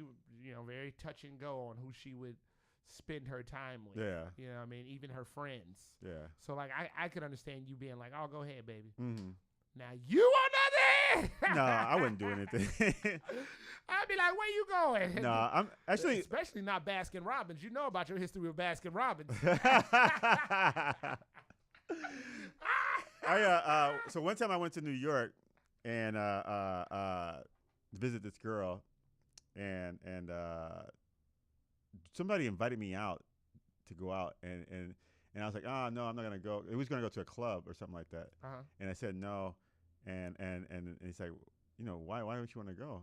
And I'm like, well, I got a girl at home, and I don't want to, like, you know, be unfaithful to her, or, you know, whatever it was. I mean, but that was just an excuse. I didn't have any money, and I didn't want to, like, go. I didn't have any, like, I was supposed to, like, get some somebody's supposed to wire me some money, and it was late. Well, then, yeah, right, especially in New York. Yeah, and so we were gonna go to a club, and I was like, I don't have any money, like, I'm not gonna go out be embarrassed like that. I was like, so my excuse was, no, I got a girl at home, and the way he looked at me when I said that was like, are you kidding me? Like, are you serious? Well, you know, but see, that's also not necessarily far from the truth. So, like, here's the thing. I was in a relationship one time, and I was out of town. I had a similar thing where the guys were like, oh, let's go out. Yeah. And luckily, the person whose place I was staying at and who I was riding around with, he didn't want to necessarily go out. Mm-hmm. But initially, I thought he did want to go out, and I was like, and the thing I was in was like new, Right. so I was just like, oh, I don't want to, I don't want to tempt Right. myself or share my energy with anybody. Like I actually legitimately felt that way. Right. And then the more I spoke with these gentlemen, the more I realized that was stupid and I should go out. Yeah. But interestingly enough, the guy who was like driving in the house I was staying at, he was steadfast on not going out. He like literally got us a bottle of Jameson and got us a bunch of food. And was like, no, nice. Seriously, let's just hang out here. Turns out a bunch of those gentlemen got into a physical altercation with another group of gentlemen. Oh wow! Out there when they went out to the club. They went out. Yeah, nice. It just so happens. Well, so like, there's a whole host of things that can happen. Yeah. I ended up not going. I kind of regret it a little bit because I was like, I think the pride you have sometimes, like not having, if I would have just said, "Nuke, man, I don't have any money," like he probably would have been like, dude, I got you. Don't worry about it. Right. And then I would have been like, all right, cool, let's go. But I was like, all prideful, like I don't have any money, and I was like, nah, I got a girl back at home. How long ago was this? That's like when I was in college. Oh, okay, so, I can see it. Yeah, so it was like a while, and I mean, I didn't have any money in college anyway, but and I wasn't actually with a girl, but we had just started dating. Okay. But I mean, it wasn't even that serious, and then I think we broke up like when I got back because she's like, "What were you doing in New York?" And somebody spilled the beans. And what were you doing? I was visiting a girl. Don't stop now! Come on, Monet! Come on, Monet! Yeah. But the thing was that I had met this girl before, and she said, "Oh, come to New York and visit me." Mm-hmm. And I was like, "Yeah, I'll come in the summer." And so I met her in the wintertime because she came to Puerto Rico where I grew up, and I met her there. And then in the summertime, by the time the summer came around, I'd already bought my ticket and everything. Mm-hmm. So by the time summer came, I met this other girl, and we kind of like started dating. And I was like, "Well, I'm not gonna not go, right?" Uh-huh. Like, what if I didn't go? That would have been even worse, not going to the club with the dude, So wait, how long? And we are getting off track. I know. This is what happens. Anyway, luckily, there's no music to promote because this computer is doing this. This is insane that this happened. And again, watch this be like one of the highest viewed things we do. But no. So how long were you with the new girl? Maybe about a month. Or not even a month, I would say. Like I knew her, and then we kind of like, I knew her and I knew of her when we first started dating, and then I kind of like we went out with a group of friends one day, and I was like, yeah, she's kind of cute, and so I started talking to her, and then we started like kind of like talking and kind of hooked up a little bit, and then started going out, and it was kind of like a secret thing, a little bit, we were hanging out a little bit because I had dated somebody that she knew already. And I think that person was going to be happy that we were actually kind of like hanging out, and so it was basically starting off, and then sloppy. Yeah, so I didn't know where it was going to go, and then I went to New York. I was like, all right, I'm gonna go to New York and hung out, and then when I got back, you tell your friends and stuff, and then somebody slipped the beans, and then she found out. And then she was like, and I said, "You forgot how dirty of a you used to be." Oh my God! Go ahead, keep going. And I was like, "Well," I said, "You know what?" I said, "Hey, listen, I did go visit, but nothing happened." I said, "We kissed once." I said, "Somebody I met like a long time ago," and I had said, "I didn't know I was gonna meet you," and she was like, "All right, it's fine. I forgive you, but don't let it happen again." And then she broke up with me like a week later. And she was nice too. I shouldn't. But the thing is, like, it was like one of those predicaments. Like, what do you do, right? Like, what if you meet somebody? Would you have canceled the trip? No. Right? No. Like, I wasn't gonna cancel the trip. Like, and again, it was the month in, but like, yeah, like I don't know where that relationship was gonna go. And saw where it went in the toilet. Right. Well, imagine like, it wouldn't have worked out either way, and then I wouldn't have gone to New York. Right. Or what if she's like, like I say, oh, I'm not gonna go to New York because I just started dating this girl and I don't want to like be disrespectful, and then like not even the summer goes by and we like break up. No, that's true. I'd make her eat that. I'd take her. You know what? I'd buy a cake. Hey, Go to the next question, man. All right. Jesus. I'm interested in dating someone who doesn't believe in premarital sex. However, sex is an important part of the relationship for me. Will we work? No. Next question. What do you think? I think it'll work. I mean, you just have to basically, depending on what person you're with and what do you want out of the relationship. If you're young and adventurous, it probably won't work. I think you have to be like a certain maturity to actually be in a relationship. And wait, I'm dating someone who doesn't believe in premarital sex. Okay. So yeah. So you have to be at a certain level where I think you're gonna be willing to accept certain things, in a relationship, and maybe saying that it's gonna pan out better for us down the long run. But like I said, you have to be in a space in your life. Like you may not be in that space, but some people might be in that space where they say, well, you know what? Maybe saving $1 a day will get me at the end of the year $360, or I can just spend that dollar every day and be happy, right? How is that remotely close to the same thing? Because it's like either you can wait because maybe the payoff's going to be great, or you can just say, well, I'm not going to be in this relationship because this person doesn't want to, I don't respect this person enough to say that, to basically accept their conditions or whatever they're saying. It has nothing to do with respect. I mean, whatever. I mean, somewhat, right? Because like, why would you be with somebody who you don't? They have some standards and you don't care about their standards. It's not that you don't care about their standards, but you have standards of your own. Exactly. So you move along. You don't have to be with that person. And by the way, and don't tell anybody yet, but the chat is busting so hard right now. So gotta shout out the chat. We are gonna definitely address all of this that's going on in there. Shout out to y'all three. To Shauna and Lloyd and Chantel. They're dropping knowledge. But so no, it's not like me personally. I can't date. I could never date someone who's like, oh, I have to wait until. All right, then you go wait over there. Right, exactly. That's all you got to do. You just got to walk on. You have the option to I still respect them. Right. I still respect their wishes. That's how much I respect their wishes. That I'm not about to waste their time. Well, that's what I mean. I'm not saying like you're gonna be like. I'm saying like I respect. Like if I think that I'm willing to be with you, and you say, well, I don't believe in having sex before marriage, then I'll say I'll respect that and be like, okay, that's fine. I think I want to get some more out of you rather than sex, and then I decide to make the decision to be in that relationship with that person. But if I feel like, hey, you don't want to have sex, then go be somewhere else, and I'll go somewhere else and look. So I think that's a reasonable.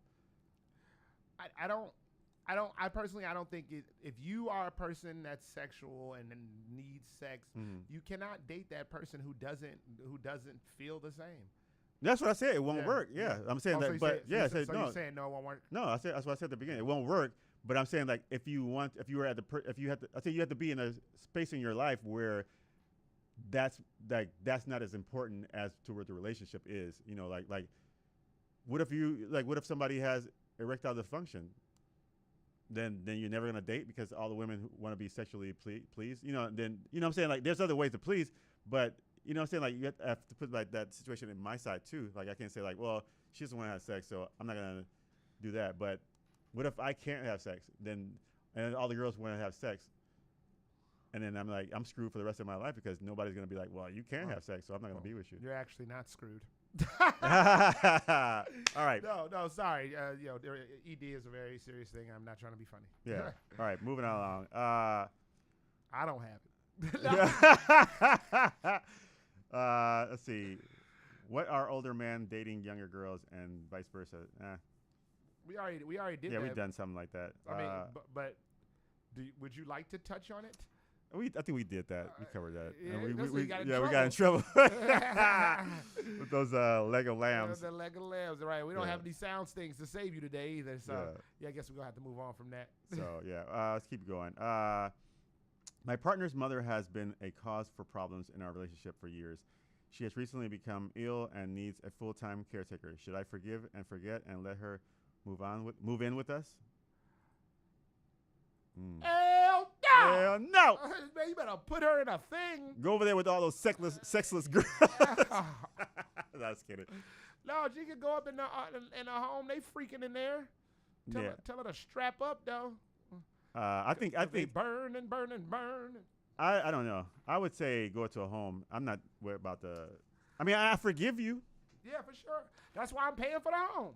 I'll pay for the home. I think they take better care of you than I could. Yeah. I might try to put a pillow over your face at night. Yo! Oh my God! I'll show you. Oh my God! I think to answer their question, I think it would be more profitable to put them in the home, especially for your relationship. I mean, for your relationship, I think inviting that possible turmoil in your life is just not feasible. Yeah. Like for your relationship, it's going to cause more damage than it is. Yeah.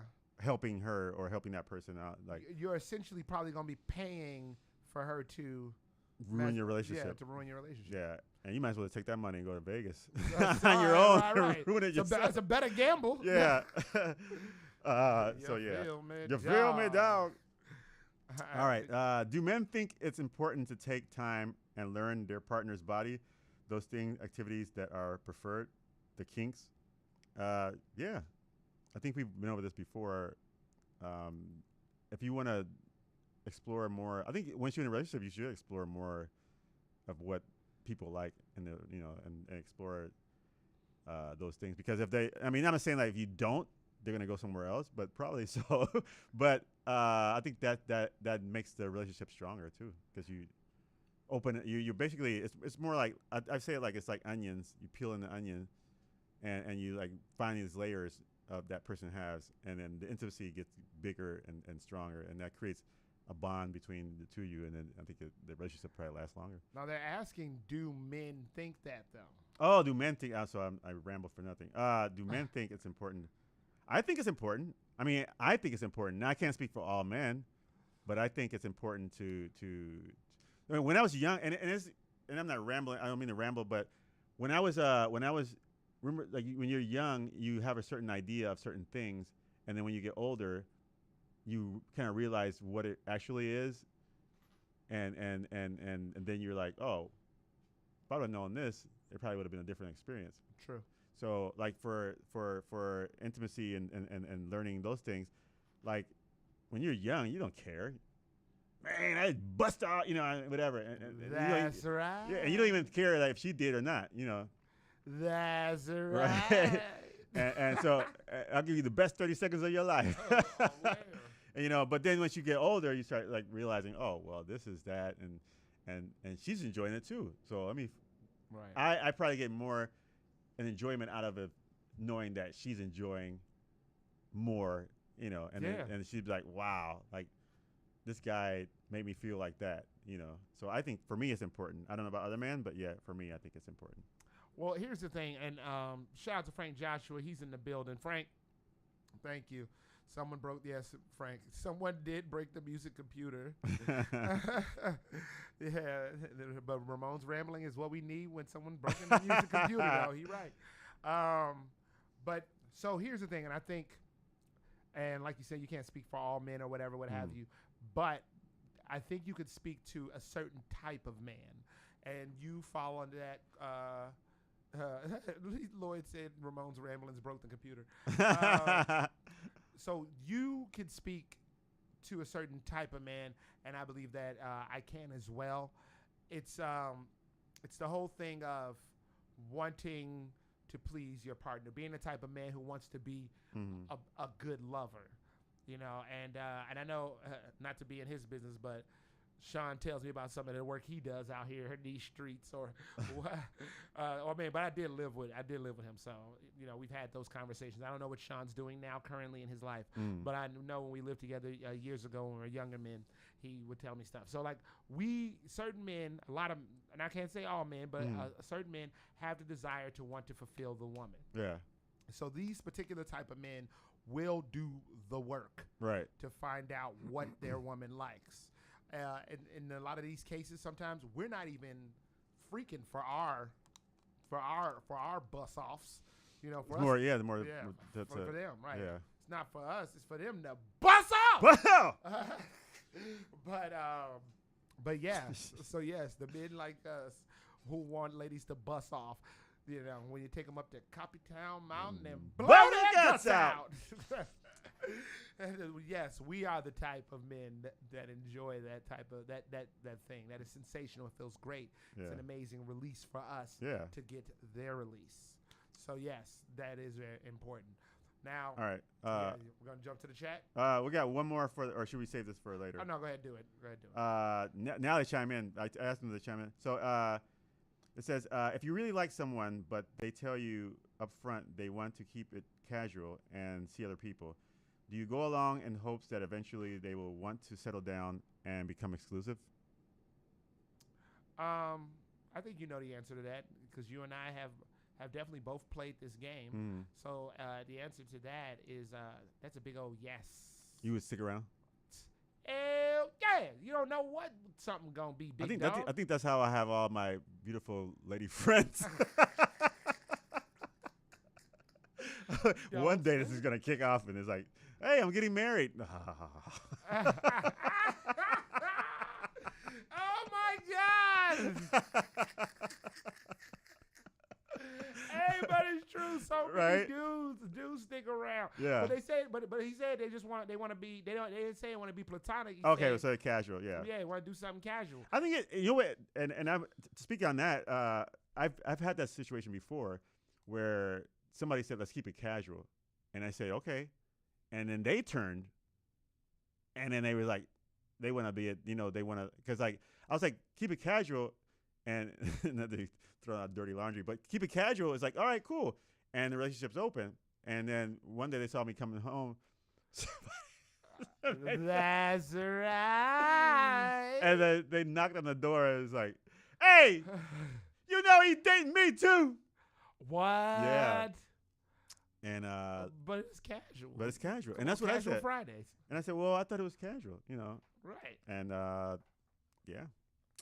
It wasn't casual after that. Got what she was looking for. Gone. No, I was like, nah, you're too crazy. Not that, it wasn't for us. Let's keep it casual. Yeah, right. But see, that's the thing about keeping it casual. You like got to find out what type of person you were dealing with. Yeah.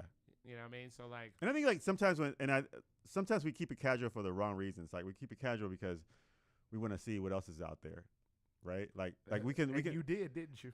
Well, I did. I mean, I was. She wanted to keep it casual. I was like, all right, let's just keep it casual.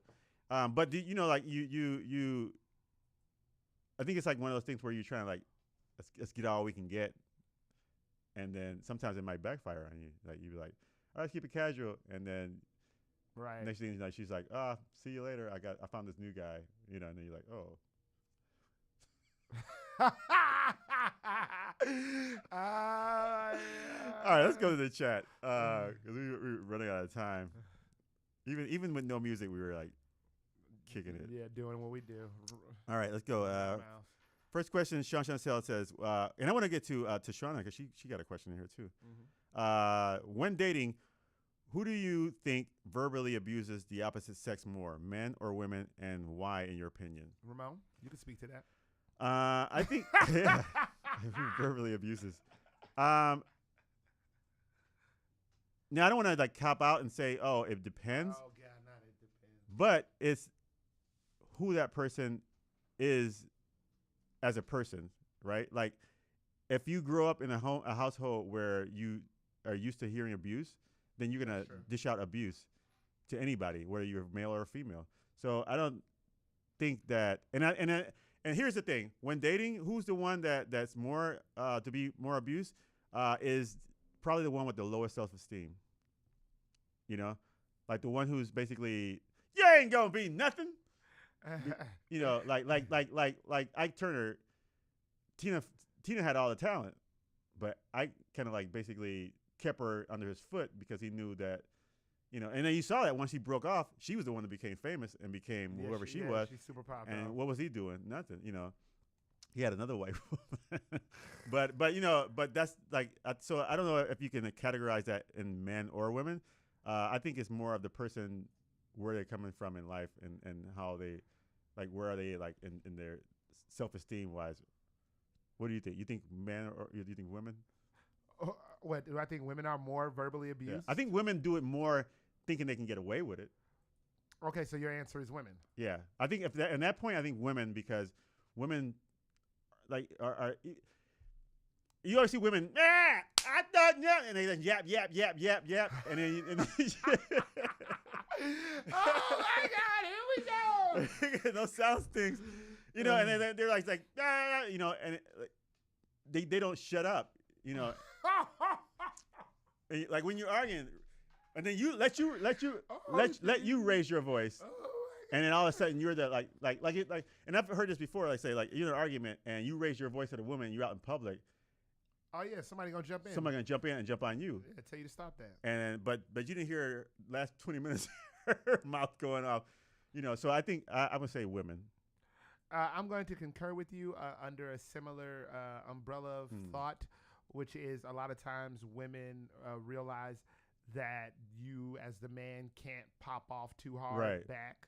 So, and especially if you're a more docile man too. But like, what you gonna do? Hit me? You gonna hit me? Huh? Come on, hit me. Well, she already hit you like 15 times. I've been in that relationship. Come on, be a big man and hit a woman. What you gonna do? What you gonna do? I don't walk out of the room. Right, I just said I didn't want a donut. Oh my God! But yes, definitely. I believe women, because again, they're into that guise of that you have your hands tied. Yeah, you know and you taught to respect women. You know, like, I mean, right? Pull the chair out, blah blah, and all that other nonsense. And especially now, women are taught to be boss babes and whatever, what have you. Don't take no mess off of the man. Yeah. Me and a gentleman were speaking a while ago about a coworker's, we will say, flary demeanor, and we both agreed, like, well, you know, if it was a man speaking in that way, right, you'd be in a lot of trouble. Oh yeah. You know, and now granted, that's not. Again, this is not always the case, because somebody just popped in my head that said something crazy one time, and everybody was like, "Hey, he still work here?" Oh my soul! Oh my soul! Man, they was like, "Warren so and so said." I was like, "Oh, word." When they sent him home, they was like, "He's still here." Oh man. But in the same token, though, the reason why he was still allowed to stay there is because he had taken a decent amount of abuse, right? And so finally he just was just like, you know, it slipped out, you know. And it's so funny because he had spoken to me and it was like, how do you deal with it? Now I didn't have the heart to tell him that you don't have a lot of experience with women, so for you're in your mind, you're thinking, this is unfair. Yeah. But in my mind, I'm like, oh, this is normal, and I don't understand. Right. I mean, haven't you dated someone in the, right, no. Yeah. No, you haven't dated anyone in like 10, 20 years. Okay. Hey. You just don't understand how these relationships work. 10, 20 years. All right, let's go to, so Sean has another question, but let's go to Shauna Atkins, since she's, took her time to chat, put something in the chat. So why is it okay for women to have unrealistic expectations for men, but expect not to be told to lower them, but men have to accept what they can get? I don't know if Tishana's an actual woman.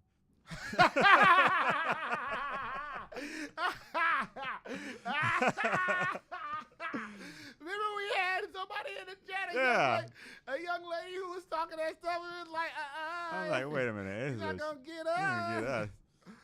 Oh, my goodness. But you got to answer that question. Go ahead. Okay, let me read it again. Why is it for women to have unrealistic expectations, but expect not to be told to lower them, but men have to accept what they can get? All right, well, like we talked about this before. Women are basically the gatekeepers. They control the narrative. And so a woman can basically unrealistically raise her expectations. She can do whatever she wants.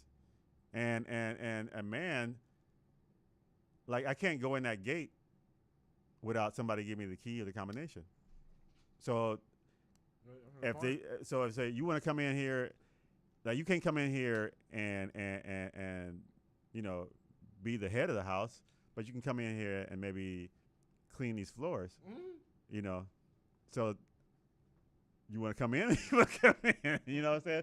So I think like them controlling the narrative, like, men have to basically get what you can get, you know, and you can, like, you don't necessarily have to, but majority of the time you're gonna have to, you know. I think we talked about this before. We have, and Lloyd is saying don't skip his answers. Oh, what did he answer? He answered, I think that sometimes men are harshly judged. Oh, due to the deplorable actions of the male stereotypes that are perpetuated in culture, music, society, and the whole. I do believe that's a huge point. What is this answer to? He's answered, I believe, to Shauna Adkins. Oh, okay. Yeah. As of debate as to why men are seen in this. Oh wait, no wait. I think this is him responding to Sean. Okay. Why are the Sean question you skipped over? Okay. I think that sometimes men are harshly judged due to their deplorable. It says, yeah.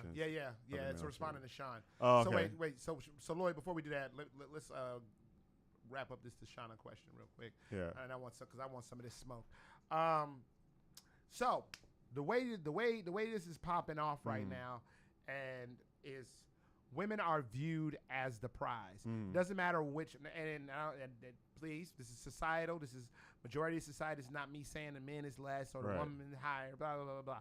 This is the view of society. It's a societal perception. The women are the prize. So as the prize, they are allowed to dictate whatever terms they want. Right. And you, as a man, you need to acquiesce because you are not the prize. So regardless of who you are attempting to date, you are always going to be considered punching up because it is difficult a lot of times for men to have sex. It is kind of ties into what Ramon was saying about the gatekeepers. This is part of why people view women who have a lot of sex and men who have a lot of sex in different lights. So if you are a man and you're able to get some of any woman, you are doing good because someone has deemed you worthy to be the recipient of their prize. Yeah. Woo! And the thing is, like, hot damn. And some people might say, and some guys might say, oh, I don't need to do that. But we all do, in a sense. Like, there's Ferraris, there's Lamborghinis, there's boats, there's helicopters, there's planes. Like, why we all aspire to get those things? Not because we like cars and like we want to show off what we got because we know that gate's going to be open easier than if somebody's driving in a little hoop-de-doot. Now, it's funny you say that because Tashana, I think I'm saying it right, she said, but couldn't it be true that the men are the prize because women go after them for their high value? Well, once that man has that high value, because why does the man have a high value? Because of the woman. So if there wasn't any women and there's all dudes around, I doubt anybody's gonna be driving around these Ferraris. Well, you're gonna want to save your money. Yeah, I'd be like, why would I spend money? Like, I wouldn't even occur to me because there's no women. You know, I mean, I would want to buy a fly car, something fast or whatever, what have you, but it wouldn't. If somebody created it and it's like, oh, this is kind of cool. All right. But in reality, you know, you see these dudes. Who's driving a Ferrari? It's not some cool dude. It's always some white ass old dude. Old dude who's like, and he's like, you know, and he has a attractive woman. You look at Donald Trump, and I don't mean to bring him up, but look at him. You see the women he's got on his arm. If that dude was poor, you think he have all those women on his arm? No, he knows the game. So why do he think he has all that stuff? Because he knows that that's going to open up that gate. I mean, isn't that the truth, right? Like who actually goes and be like, oh yeah, I'll aspire to like have this and have that, and I'm gonna be single the rest of my life and not date anybody. Like, nobody's gonna do that.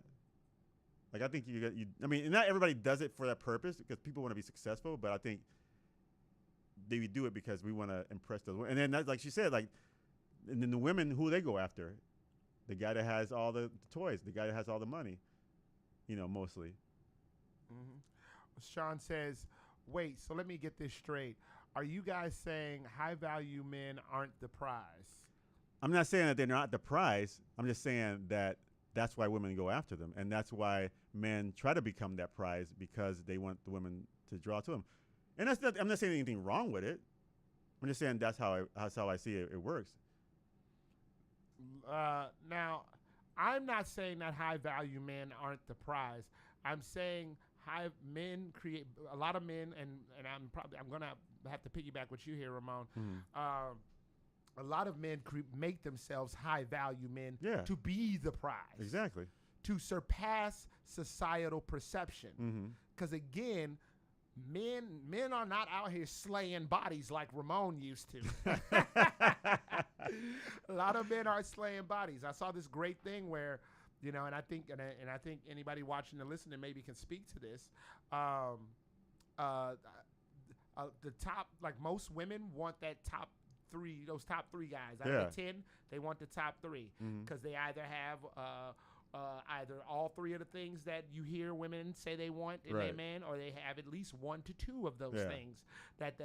So a lot of times men become the prize because of what's dictated by the woman. Who's going to get the most attention? The guy that has his stuff together, the guy that's a professional, the guy that has his things in order, his ducks in a row. Yeah, now Lloyd, speaking of ducks in a row, Lloyd said, I think the prize is money and security.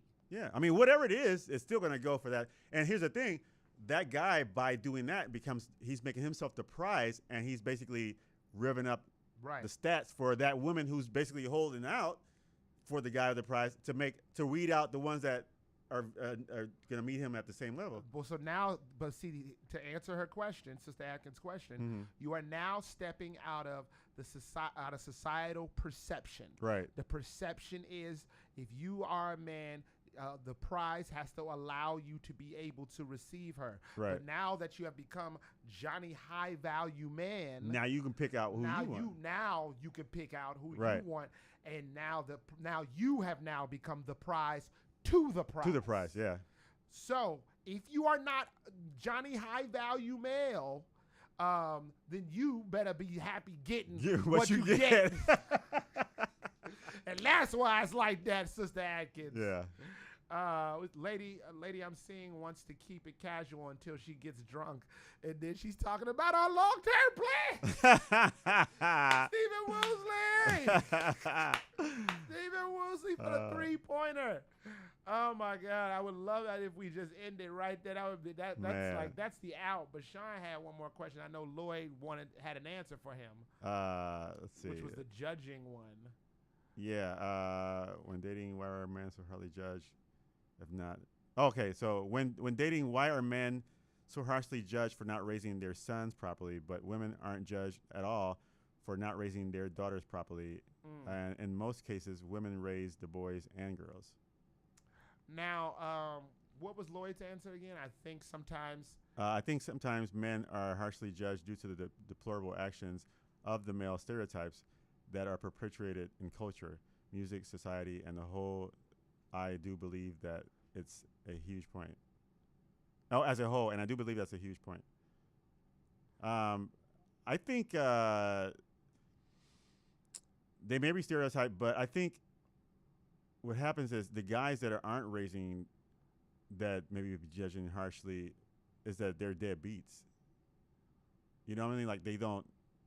Sometimes there are guys who want to raise their kids, but their relationship is so toxic that the woman's probably trying to make this guy miserable, or try to hold his kids against him, so he won't be able to, whatever it is. But sometimes there are guys who don't give a crap, and they plant their seed, and then they, whatever, they don't want to pay child support, they don't want to do, and they make it so difficult. And it's like, well, no, you were in that. You guys made the decision to lay down together. You guys made the decision to whatever happened, and the consequences of you doing that, that's what came out. So then you have to, live to your responsibilities. And so I think that's why you would be harshly judged because you took part in that, and then you it's basically dipped, and so now she's left to raise these kids on her own, and may not be able to do the best job she can because now she has to get whatever types of jobs and stuff like that to raise these kids. And so I wouldn't judge a woman who's actually out there trying to get bag by working multiple jobs to raise these kids, as opposed to a guy who doesn't even care and not even like trying to help out. Now, so there's more movement happening in the chat. Lloyd says it may be a reason for so-called deadbeat personal struggle addiction, baby mamas ain't ish, family tradition of abandonment. There's and then Sean said there's so many one-sided terms that fit men. Lloyd gave him Sean gave Lloyd a shout out for what he said. As many people in the world there are, that's how many different reasons why the dad is not around. Now, I'm gonna jump back into what Sean was saying about judging men harshly. It really plays into the ideology of attempting to place onus on men for whatever. This kind of also ties into who's more abusive in the relationship, right? Whereas the woman can pop off as much as she wants. Now, if you say something back, you know what I mean? You toxic, you this, you that, you da da da da da. Third. This also plays into to Shauna's thing, where it's like, oh, men can't have what is it? Not boundaries. What's the word I'm looking for? Men can't have not statues. What is it? Men can't have standards. So men can't have standards. So again, this goes back to societal perception. There's so much onus placed on the man, that it's easy to write them off. It's easy to be like, oh, well, clearly your daddy wasn't around, or clearly your daddy didn't do, and clearly your daddy. They don't say that about women because clearly your mama did what she could. Right. Sister, hey, sister, your mama did what she could. Hey, that little brother out there, the mama probably already did what she could. Because again, that same societal perception of that woman can have what she want, blah, blah, blah, as far as a man, and the woman is the prize. This is how we put our ladies up on a pedestal and we kick our men off of them. Like I said, that's what I was saying earlier, is that it depends on how that relationship is, because if the woman is going out of her way to make him look like that, then it's not his fault. And that's why we were judging and saying, well, this guy ain't doing nothing. But look at the relationship. Is the woman allowing him to do that?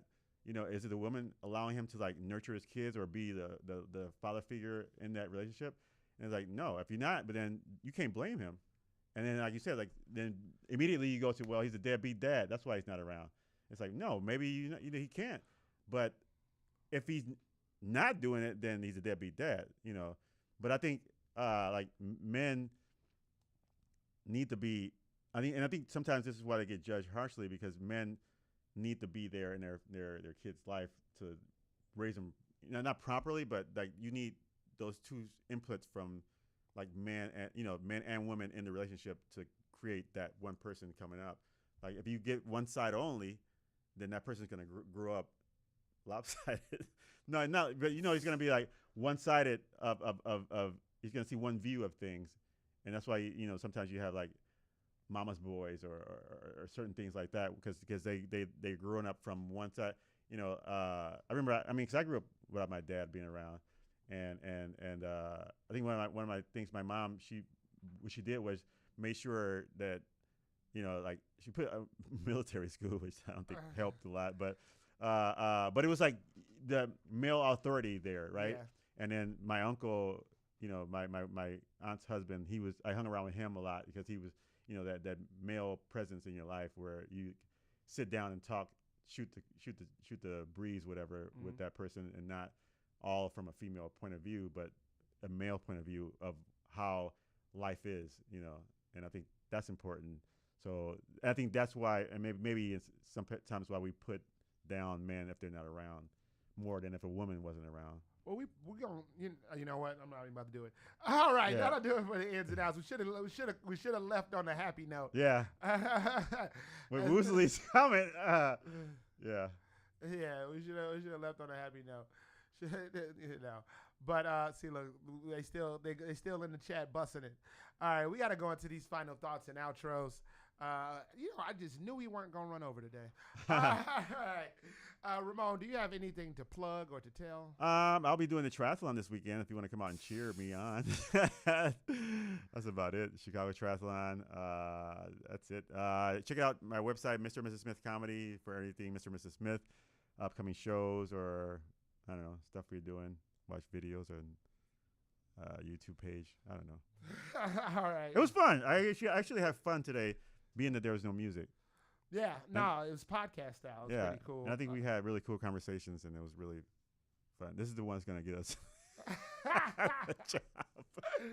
Right. This is the one that Barstool's going to see and be like, you know what? These guys are cool. They got something. Yeah. All right. Well, as always, buy my book on phoenixtown.com, PHYNIXTOWN.com, Phoenix. It's called Bound by Loyalty. If not, look at the stupid pictures. A place you can catch me at, once again, is the bus stop. I'll be there prominently. And thank you to Sean Lloyd, to Shauna, Steve Woosley, and Frank Joshua. Frank Joshua for chiming into the chat on our live stream. It's always it's like having like people here with you and great minds typing things out and actually steering the energy of the show and the path of where it's going to go. My final thought of the day comes from something I heard from a young lady named Iva Lane this weekend. That is, she said, all closed eyes aren't asleep. Yeah. You have been listening to Bastards All Day. Bad Ways on 1680 AM Q4 Radio.